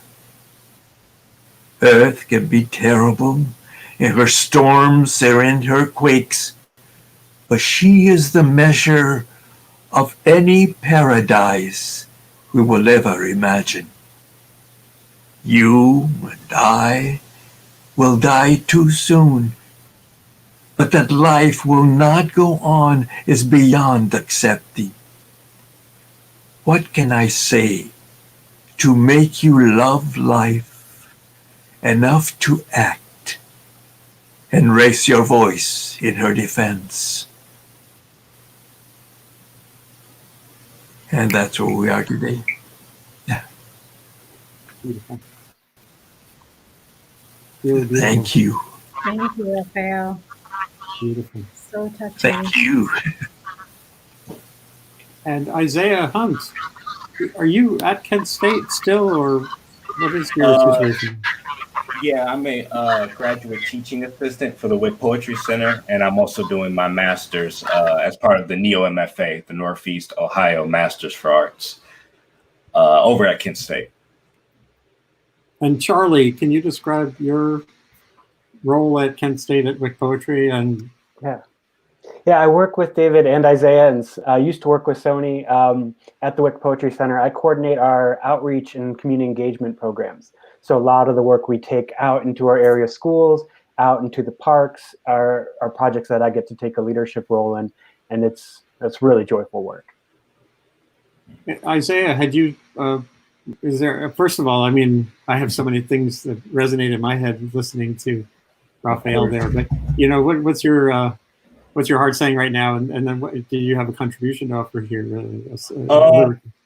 Well, my contribution that I have is more so a reflection, but I think, Raphael, your poem definitely reflects that. I've really, especially with all that's been going on, been thinking about, too, like the connection between us as humans and the world, and just recognizing the beauty of it, the beauty of the earth as well.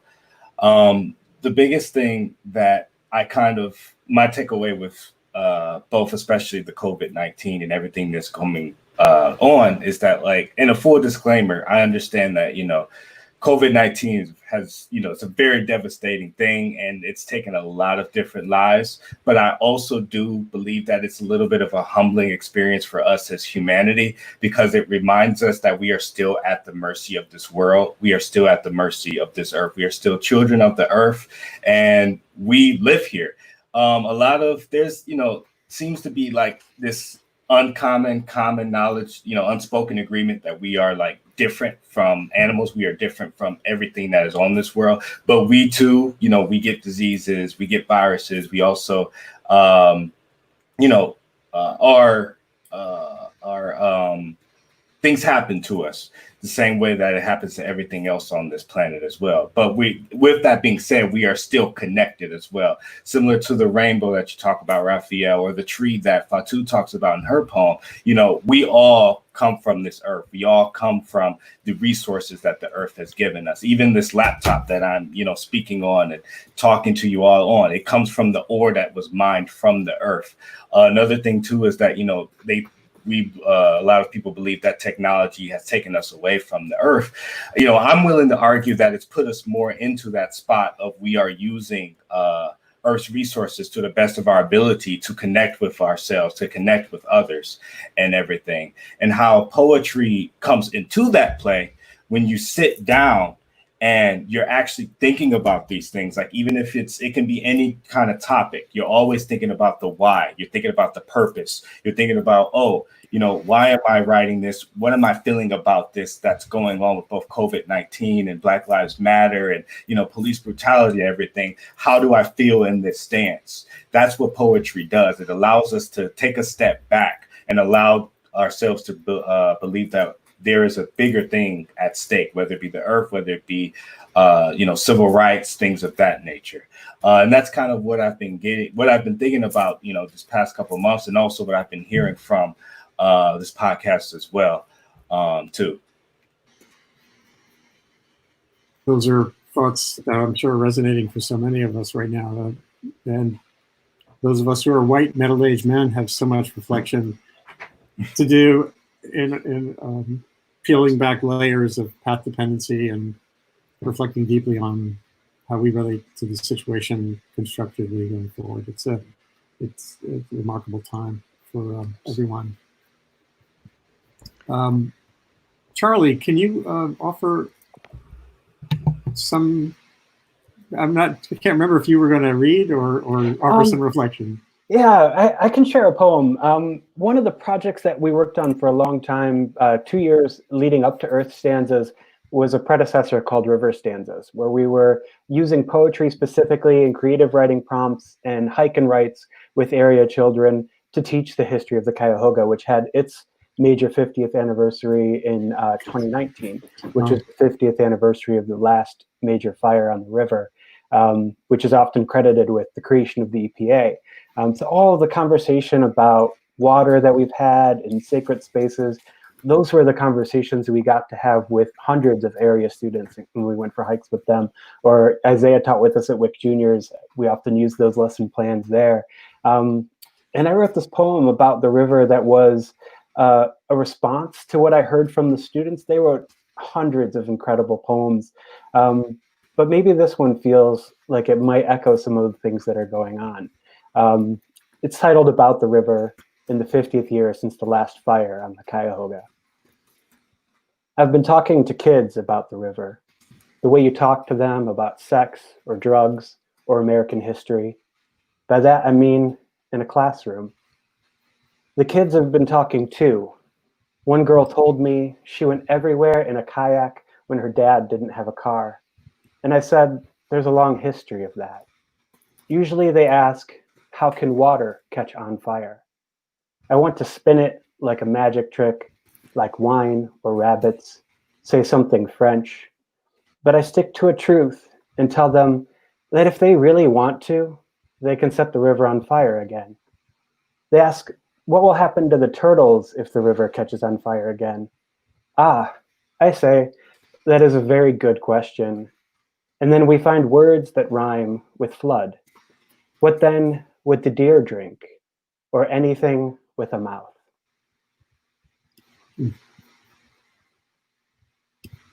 Yes, rivers have these ebbs and flows in history too, the way we treat them. When I wrote my book about Chico Mendes, the rubber tapper who was murdered in the Amazon rainforest in 1988, one thing I learned that was so interesting, in Chapuri, this village he was in, they had a statue of a saint that faced the river historically, because the river was their connection to the world. And when the road came in, the statue was turned to face the road, because that was the pipeline and the lifeline. And it's so interesting how our relationships with these elements around us evolve over time. Raphael, is there some last reflection you could offer this morning before we go to the next batch of folks?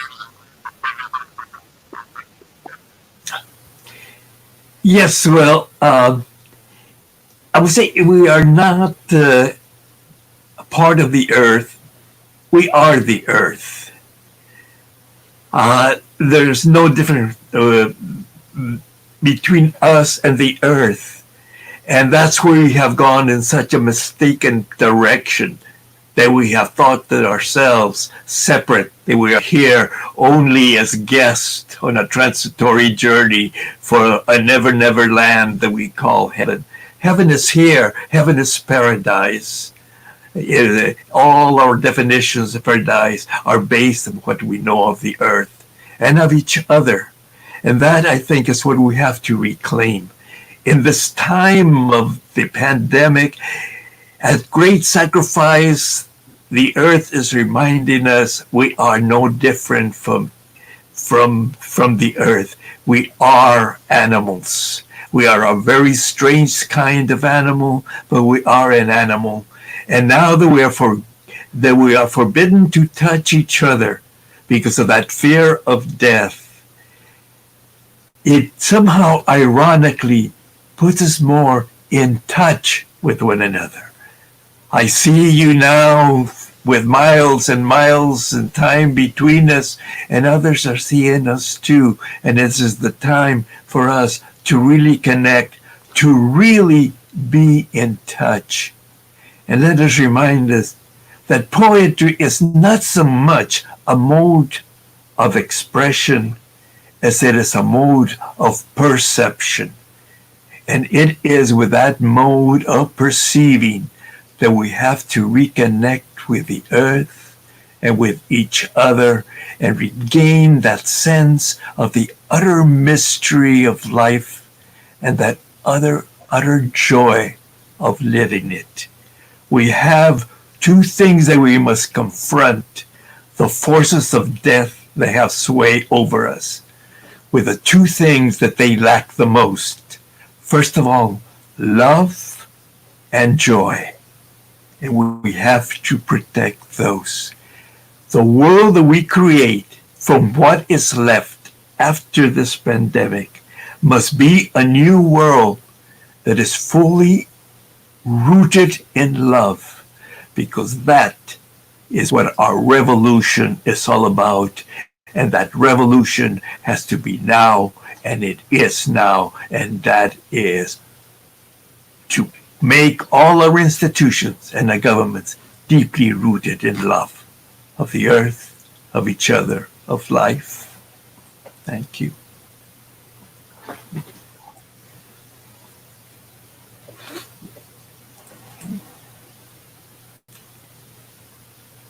Thank you. Thank you. Wow.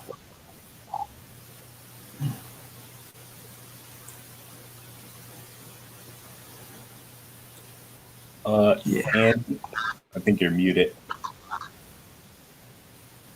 Yes, I was muted just to be sure there was no feedback. Sorry about that. I was asking Isaiah if he had another thought about this before we start to prepare for the next cohort of folks to come in. I'm sorry? No, any reactions to what Raphael was saying? Just I completely agree, especially with the animals part, that we are animals, we are the earth. We are everything in this world. Like when you look outside and you see the tree, you also come from there too. We all originate from this very place. And I do like where it says, you know, heaven is here, heaven is now. Yeah, I just believe that the earth has given us so many things for us to develop, for us to use, for us to become what we are now. It is, you know, in a sense, time to give back. It's time to allow ourselves to be, again, like at the mercy of the earth and say like, hey, we understand, we get you, we're here. We thank you for giving us, you know, all that you could. And now it's time to start thinking about the earth now. So thank you for those words, Raphael. And thank you, Charlie. That was a great poem. I really loved it. Thanks, Isaiah. Yes, incredible. And that idea of the biological connectivity is another profound reality now. When you think, just on Friday, we just had a session here live with a young man from Guyana in South America, and with the folks working, scientists working in the Amazon, on how COVID-19 moved from China through this whole human landscape and got so far as to be a direct peril in Amazonia and in sub-Saharan Africa now too. We've had a session on that as well. So we're totally biologically connected, whether we like it or not. And this is nature's way of saying we're all one, I guess, and both for the assets that come with that and the risks that come with that. It's an amazing time. Charlie, any last thoughts, and Shannon too, before I'm going to bring in Elizabeth and Jane. If there's time, I do have a short poem written by some of our students that talks about that connectivity in an important way. I could share that. Sure. It's modeled after Gary Snyder's For All, and it takes that riff that he does on the Pledge of Allegiance, where he's pledging allegiance to Turtle Island, to the land, to the ecosystem. And it's part of the Poets for Science collection that Jane will talk about shortly. It's titled Jawbone Pledge, and it's written by students who were able to teach with us, with the fourth graders, and they wrote this as their reflection. Jawbone is one of the translations of the word Cuyahoga. In addition to Crooked River, there's this idea that if you put your finger under one ear and trace your jawbone, that's basically the shape of the Cuyahoga on the map. There are other interpretations of that too. But this was written by Carrie George, Sam Horwitz, and Cameron Gorman, and a few others. And it's titled Jawbone Pledge. I pledge allegiance to the Cuyahoga, its crooked chin and cheek, to the heron who stands on the ragged bank, slender beak poking at the wet sky. I pledge allegiance to the pinch of pinery narrows crossed by iron trusses, to its song of industry and transportation, to the migrating warblers, their visiting sopranos repeating overhead, to the beeches and oaks clinging to the steep valley walls, to spotted silvery sycamores and fat fissured cottonwoods lining the floodplain, to the rising burbles of a submerged turtle, her shell thick with algae from the body of the canal, to the children's laughter lost in waves carried, a soccer ball, a bobber, not to purple mountains, just the rising smoke of the train, to the daffodil painted station, not to the bird on an old quarter, but eagles nesting on a tangle of limbs on a bare tree above the marsh, their white heads flashing above the nest's rim. I pledge allegiance to the river water, sometimes roaring, sometimes sauntering, once dammed and deprived, but now healing, patient, and hopeful. Beautiful. Beautiful. That was wonderful. So now I hate to say goodbye because it would be great. You know, the good thing about StreamYard, which is this technology, is it goes to Facebook, LinkedIn, YouTube, Twitter, all at one time, creates a nice conversation. The bad news is it only has 6 windows, so we have to do this in a rolling way. So I thank you, Raphael and Isaiah, for your contribution. And thank you for having us. Thank you. Let's go to. Thank you, everybody. Thank you so much, everyone. I'm so moved by everything that was shared here, and it just emphasizes to me the importance of, you know, why poetry. Why is poetry important as a way to communicate about the earth? And you've all kind of brought in all these glimmers of, well, it's a way to step back. It's a way to listen. It's a way to, even the river, the water actually amplifies the signal of what it is we are listening to.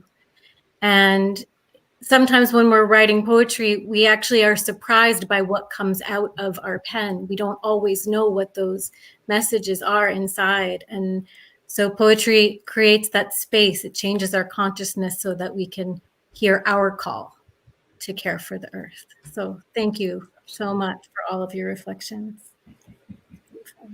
And let me just say something, that we are all poets. Everyone who is listening to us, hear us, is this. The poetry is primarily a way of responding to our perceptions, to our senses, to our communion with the earth and to each other. And we tend to spell poet with a capital P, but not everybody is a poet. The moment that we use language to perceive, to express that which moves us, it's the connection. And it is then part of our revolution is to all become poets, consciousness. Everyone's a poet. The only difference is there are the conscious poets and the unconscious. Let us wake up and all be poets of the earth. Thank you. What a wonderful capping thought that is. Let us all wake up and be conscious poets of the earth. And that's a big chunk of what I'm trying to accomplish on this webcast, where each week on Sundays, after all the serious reflections on COVID-19 policy on Wednesdays and the like, this is serious too, but in a different way. And thank you so much for being part of it. Thank you so very much. And the church bells are ringing, which means it's time for the next round. So hasta la vista. Take care. So I'd like to bring into the studio now Jane Hirschfield and Elizabeth Shvarts. And let's make sure your microphones are on. Say hi. Good morning or afternoon. Wonderful to meet you all. Great to have you too. It's really and nice. Karenna, Karenna is in oh, and Andrew, wait, who's, see, Andrew.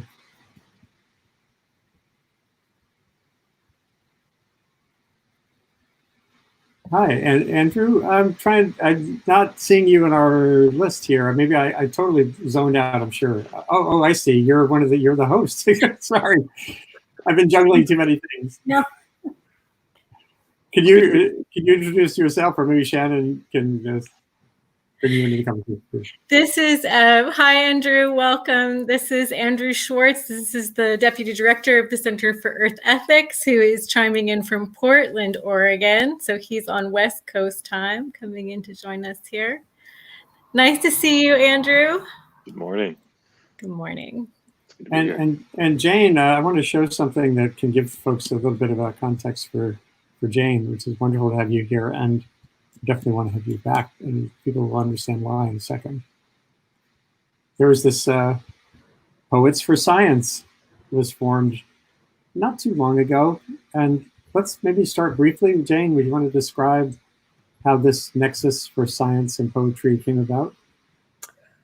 Well, it's an accidental story that grew. It began, so on the 5th day of the current presidential administration, the White House took down from its website all the information about climate change, and also decreed that no scientist who worked for the federal government could speak about their research at all to the public without political authorization first.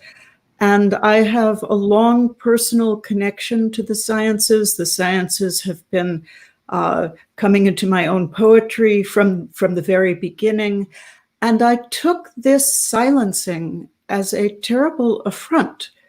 And I wrote a poem. And what happens with poems, people think that poetry is some side thing, that, you know, they think of the arts sometimes as discrete little places in the universe, but they're not. They connect to everything. And this poem that I wrote, which I'll read you later if you want, I sent it to a few scientists. They sent it to a few other scientists. I began getting word back from all over the country how supported they felt to have a poet recognizing this dilemma. And the next thing you knew, out of the same events, the March for Science was founded. And when the March for Science became visible, I had an idea, which are the worst words that an introvert can possibly come up with. And I thought there should be poetry at the March for Science. And so under the volunteer tab, I sent them 7 ideas of different ways that poetry could be there. And they took 6 of them. The one they didn't take was my walking in the march with a mule with 2 panniers full of poems and handing them out to people as we walked. I don't know why they didn't like that. I think it's a great idea. But along with my own poem ending up with me on the podium reading it to 40 or 50,000 people, they accepted all these other ideas. And so I needed help because I've never even made a banner. And I asked David Hassler, the director of the Wick, if he thought it would be a good idea if I asked a larger group of organizations for help. And he just answered very simply, we'll do it. And so I had a partner.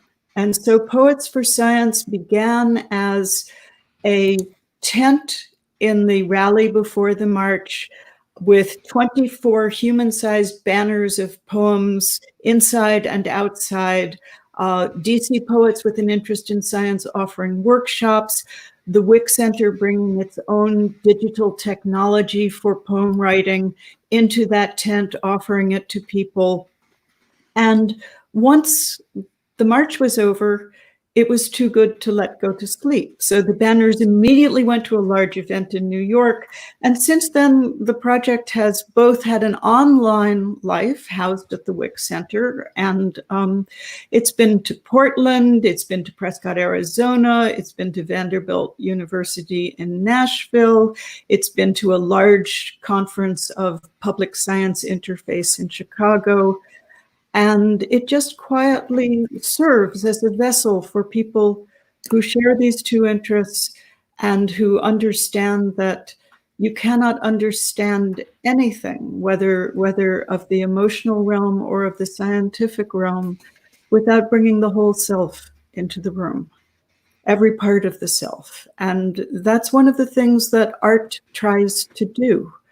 Art is not some fragment of our human existence. It's the attempt to bring every part of it into one moment of expression joined together. So that's Poets for Science in a large nutshell. It's wonderful, and that also I think shows some of the value of the internet and connectivity. We tend to focus on the noise and how it amplifies this division and amplifies confusion sometimes. The infodemic is a real thing. But what you've done probably would, imagine if you had to do that 15 years ago, before Twitter, before these ways we have to connect with each other. Genevieve Gunther, who's been on here, started End Climate Silence on a whim and a hashtag. And again, those tools just weren't there. You would have to write something, get it in the New York Times or somewhere for people to even know it's existing. So there's a great upside to what we're doing right now. That's a wonderful aspect of it. I hope you'll read in a few minutes. But maybe Shannon, can you introduce Elizabeth?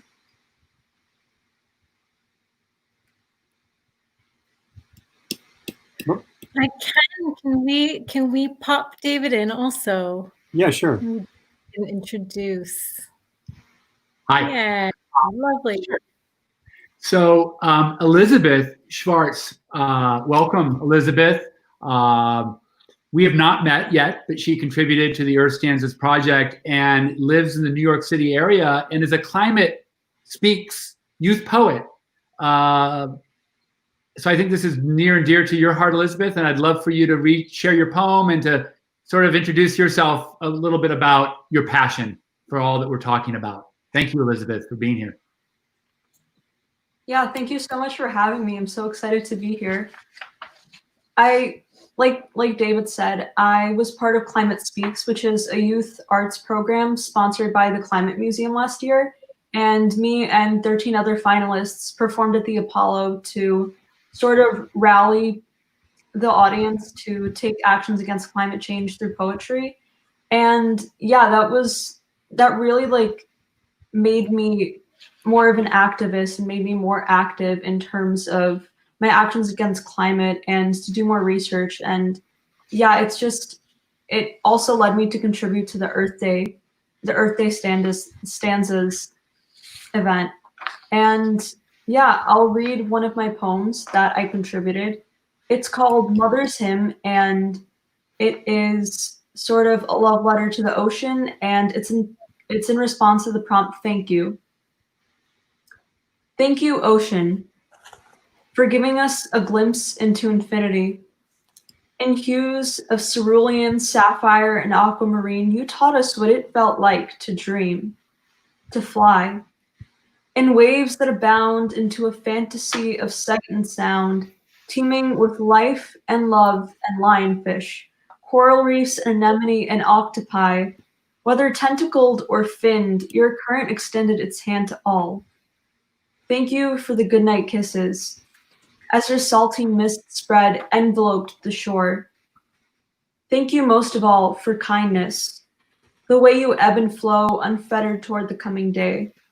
Sunrise, sunset, you captured sunbeams, and in your reflection, we too found light.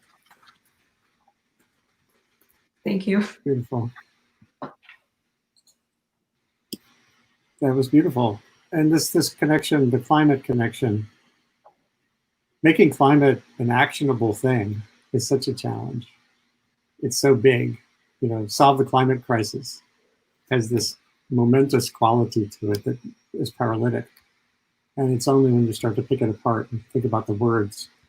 And what are the words that matter around climate?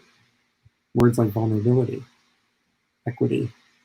Those all generate action points and storylines that the big picture can fail to capture. I think Jane and Elizabeth and the others who have been involved in that are doing really important work in helping to create, and through poetry, I think you're creating your own personal part of that narrative. It's really cool. Andrew, what do you think when you're immersed in this conversation, as we all are. Sure. Yeah. Thank you. And thank you for that poem. It's beautiful. I often think about who the messengers are in all of this. And, you know, so much of the climate message is framed by scientists who are alarmed by what they see, and rightly so. But then that gives a tenor to the conversation around climate and climate change, environmentalism, of fear, of apprehension, of this frenetic energy. And you lose what's beautiful in the midst of that. You lose the grounding.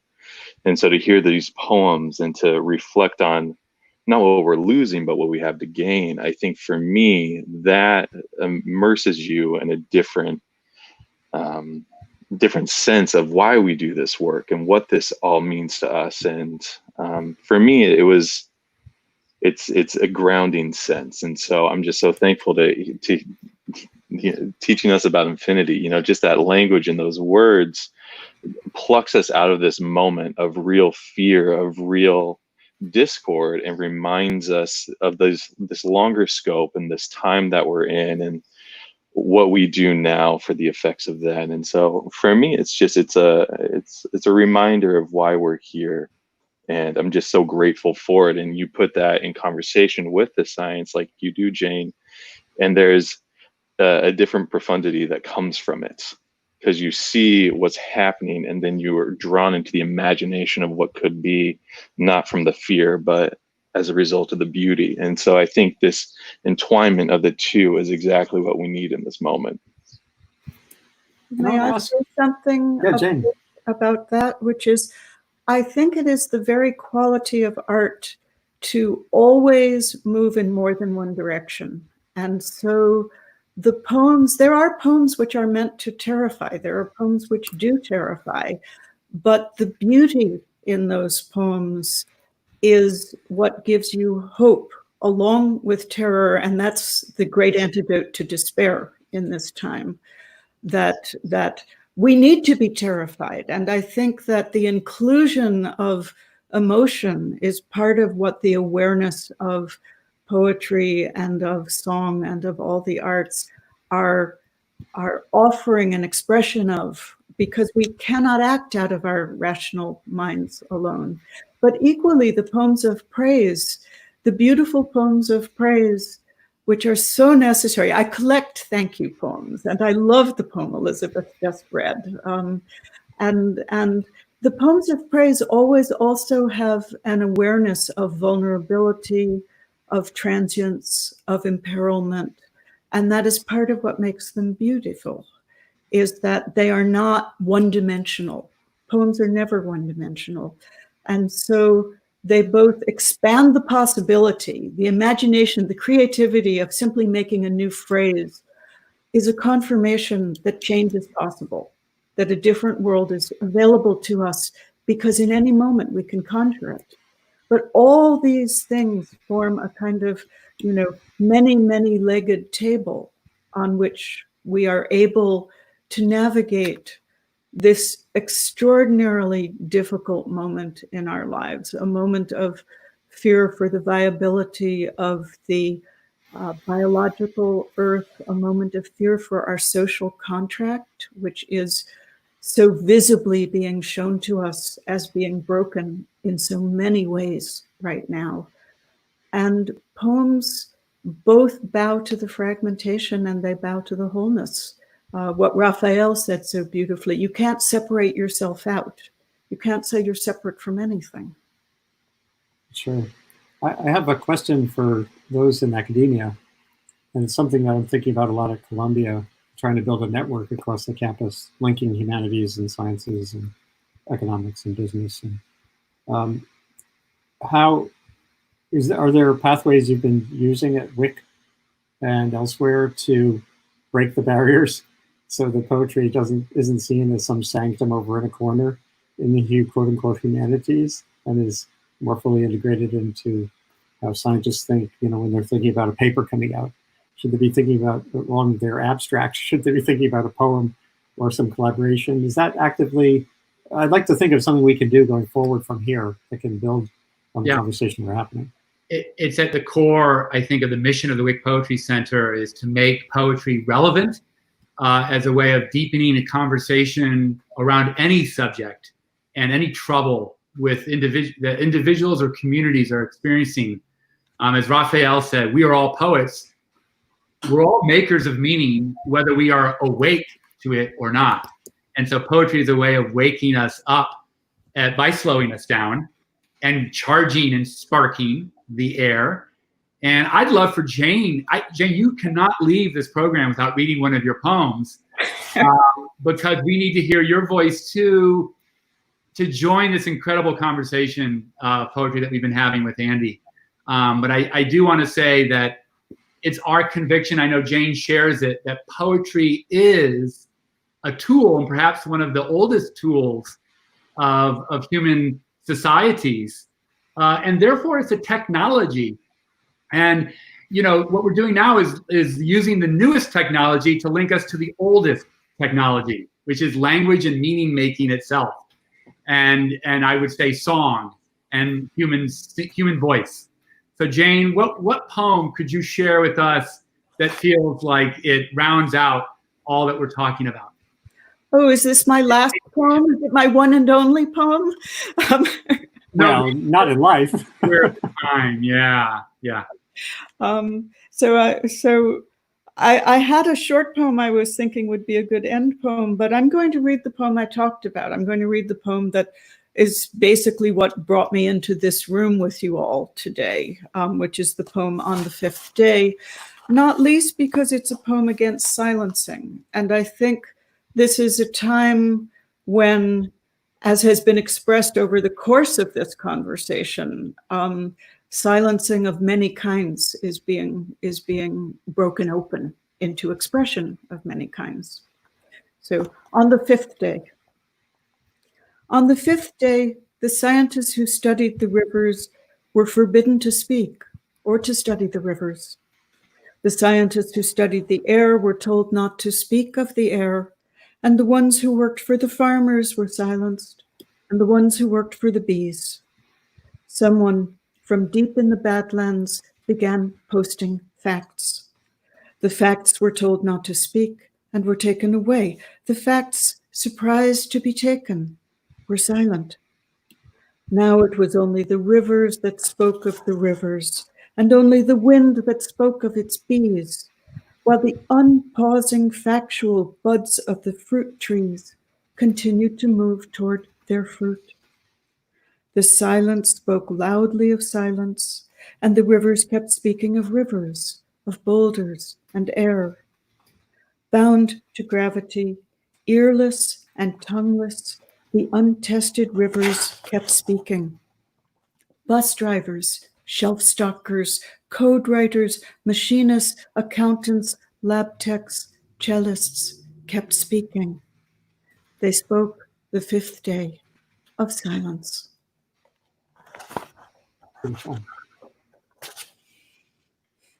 That's a dark and troubling and beautiful and hopeful poem. The last thing the world needs is silence. And, you know, I wrote too many stories for the New York Times over the last 20 years about silenced scientists, particularly. So it's great to put that into those kinds of words that are more from the heart than from the simple facts of it. We're getting toward our closing remarks and the like. Andrew, you were on only briefly, but you and or Sharon would have to pop off now to have room for Karenna to come on and for Magpie to come back at the end. It's been great to host this experiment. You know, we did it on a kind of it was an idea that we've been able to concretize to a certain extent. Always a little funky. This whole enterprise I'm doing is a iterative learning by doing project. So this is a great start to, I hope, will be a sustained conversation about the arts and this kind of creativity. So maybe we'll say a biento to Aaron, to Andrew, and to Shannon, and Karenna will come on as we head toward the closing thoughts. And it's great that you came in, Shannon, from Ireland. I'd forgotten that at first. Yeah, that's so nice to be here. Thank you so much for this conversation in this space. It's really lovely. Thank you, Jane. So good to see you. So good to hear you. Thank you. Hear more. And I want to thank Elizabeth for sharing your beautiful poem, Elizabeth, and talking about your involvement with the Climate Speaks movement, with the incredible Climate Museum and that project in Manhattan. So thank you, Elizabeth. And everybody stay safe and stay connected, even while you stay safe. And then a second here.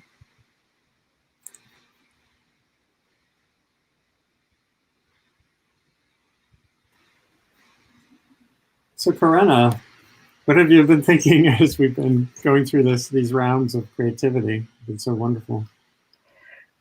Oh gosh, thank you. Can you hear me?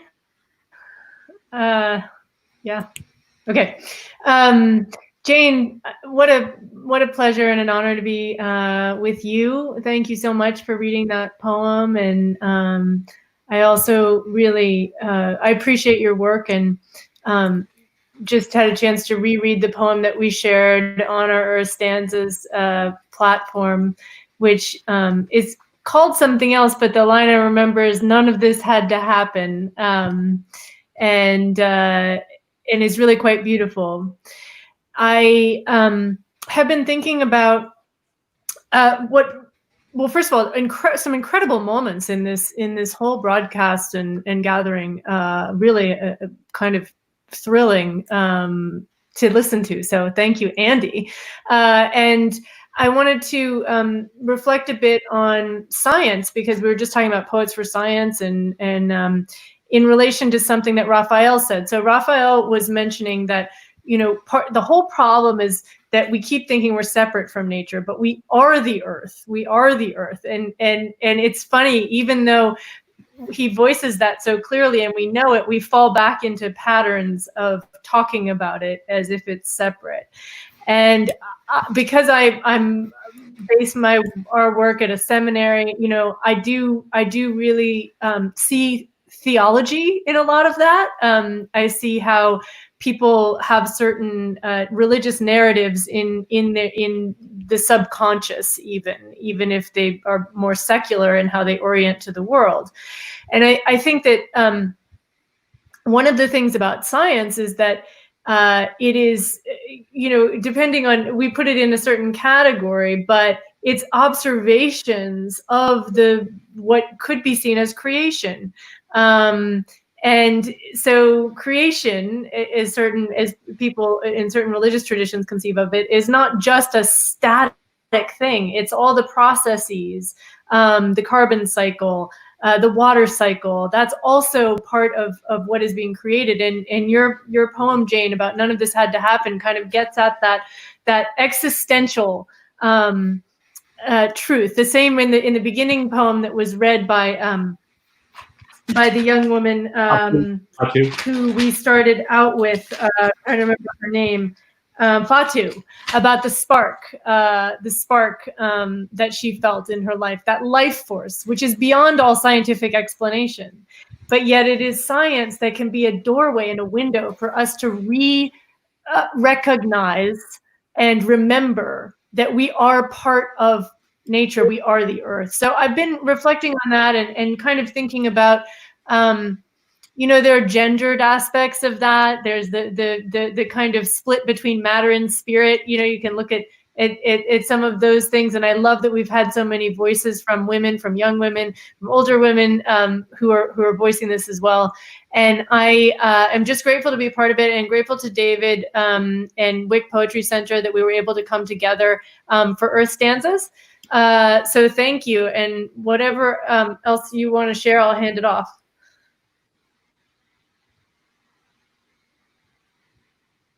So Jane and David, what are your, Jane, sorry, we couldn't do a longer session, of course, and this goes on every Sunday, so we can have you back anytime. I'd love to do that. And I'd actually love to get you together with Genevieve Gunther, who did End Climate Silence. We could do a whole session on your learning journeys together.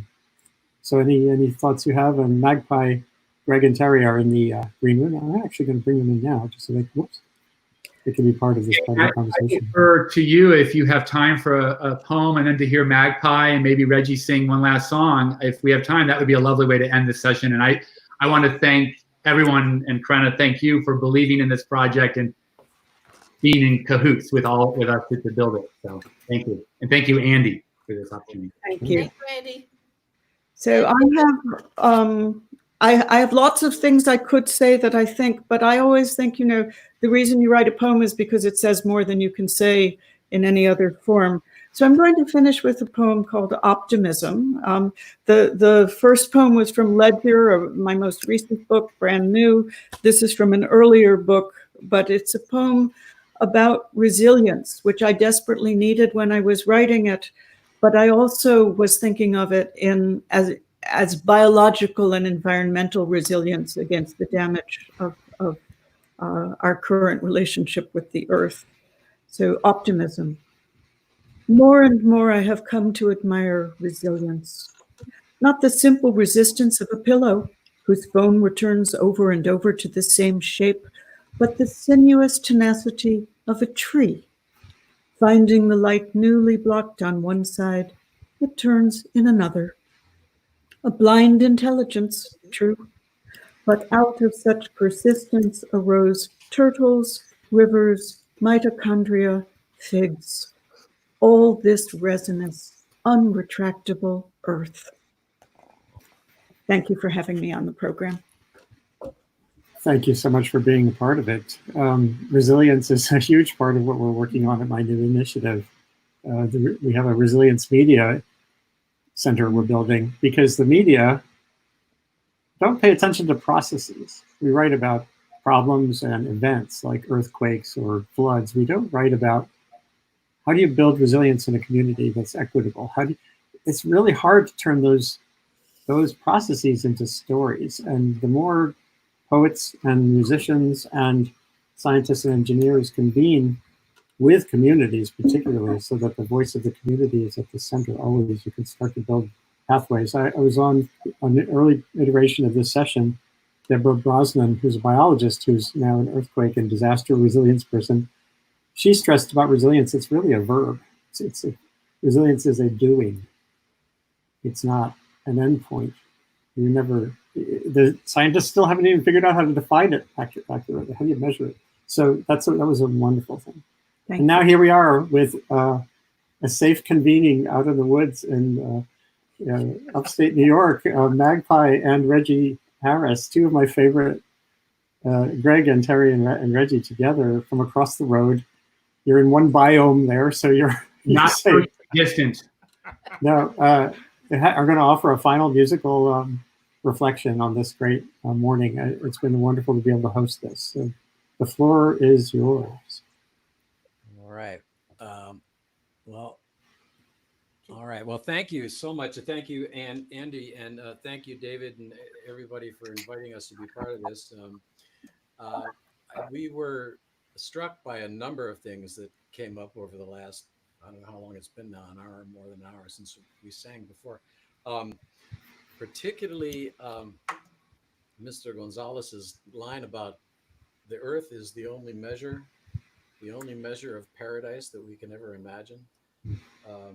And then he talked a lot about us being the earth. The earth is more than us just being a part of the earth.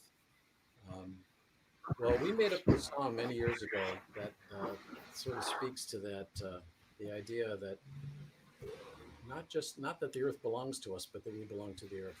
We've heard that phrase uttered and attributed to Chief Seattle, and Seattle didn't actually ever say it that we know of, but it was actually a teacher in the Pacific Northwest up in Seattle's area somewhere who was trying to encapsulate that philosophy, which was the philosophy of virtually all the tribes in Turtle Island. And so he wrote it. And then we turned that little phrase into this song, We Belong to the Earth. And if you're inclined to sing along wherever you are, please do. Please do. It's got a chorus that comes around. And we want to thank Reggie for coming across the driveway. All the way across the driveway. To sing with us. Braving the We belong to the earth.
It's not that she belongs to us, it's we belong to her.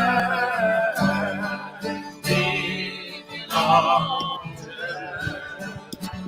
In sun and in wind and in rain, here's a seed of what will be. It awakens the power, goes down below as it courses through you and through me. Oh yes, it courses through you and through me. We belong to the earth. We all belong to the earth. It's not that she belongs to us, it's we belong to us. We belong to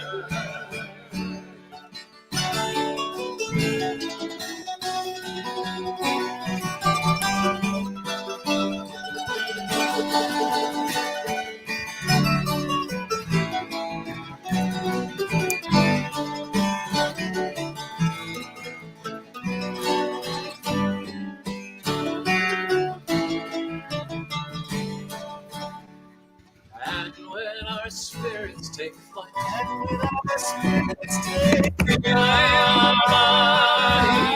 down, our ashes may be carried away on the way, on the return to the birthing ground. Return to the birthing ground. We belong to the earth. We all belong to the earth. It's not that she belongs to us, it's we belong to her. We belong to her.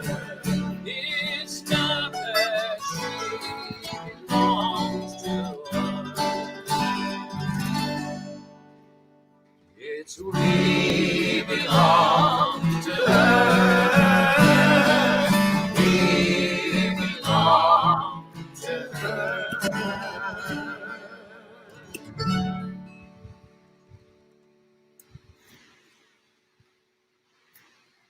Wow. Absolutely wonderful. Thank you. Thank you to the Wick Poetry Center. Thank you to my friends, my new friends at the Wick Poetry Center. Thank you to my old friends at the Center for Earth Ethics. Karenna and everybody who contributed to this, Shannon for helping organize this, all of the contributors. This was a particularly special session of Sustain What. I have to read a little bit of a closing thing. Sustain What is a global online conversation identifying solutions to the complicated, shape-shifting, and epic challenges of humanity's great acceleration, and now, of course, the great pause that's been enforced on us by the other biological components of this Earth. And we're facing this huge moment in humanity's history right now, grappling with legacies that are embedded in so many aspects of life. A prime focus of this enterprise, this initiative, and this webcast is making sense of and getting the most out of the planet's fast-forward information environment, the one Earth system changing faster than the actual environment around us. This webcast is produced as part of my work building Columbia University's New Earth Institute initiative on communication and sustainability. As soon as we're done, please share the link you've been watching on with friends in circles far and wide. And on Monday, we're launching a new one, a new part of this called Thriving Online, which is about how to cut through the noise and the division and the design of the architecture of social media that too often divides us and confuses us. It's actually designed there. And so how do we thrive online? Mondays at 4 p.m. It'll be as regular as we can do it. On Wednesday, we're doing a special session with folks at the Resilient Cities Catalyst on the nonprofit infrastructure in cities that makes them resilient. And Onward Friday is every week. On Friday, we have our news review. And on Sundays, we do this. So thank you to all my guests today and everyone who's listening. Have a good rest of the day. To those of you who are fathers or children of a father, have a good Father's Day. And thank you again for tuning in. This was just inspiring. Thank you.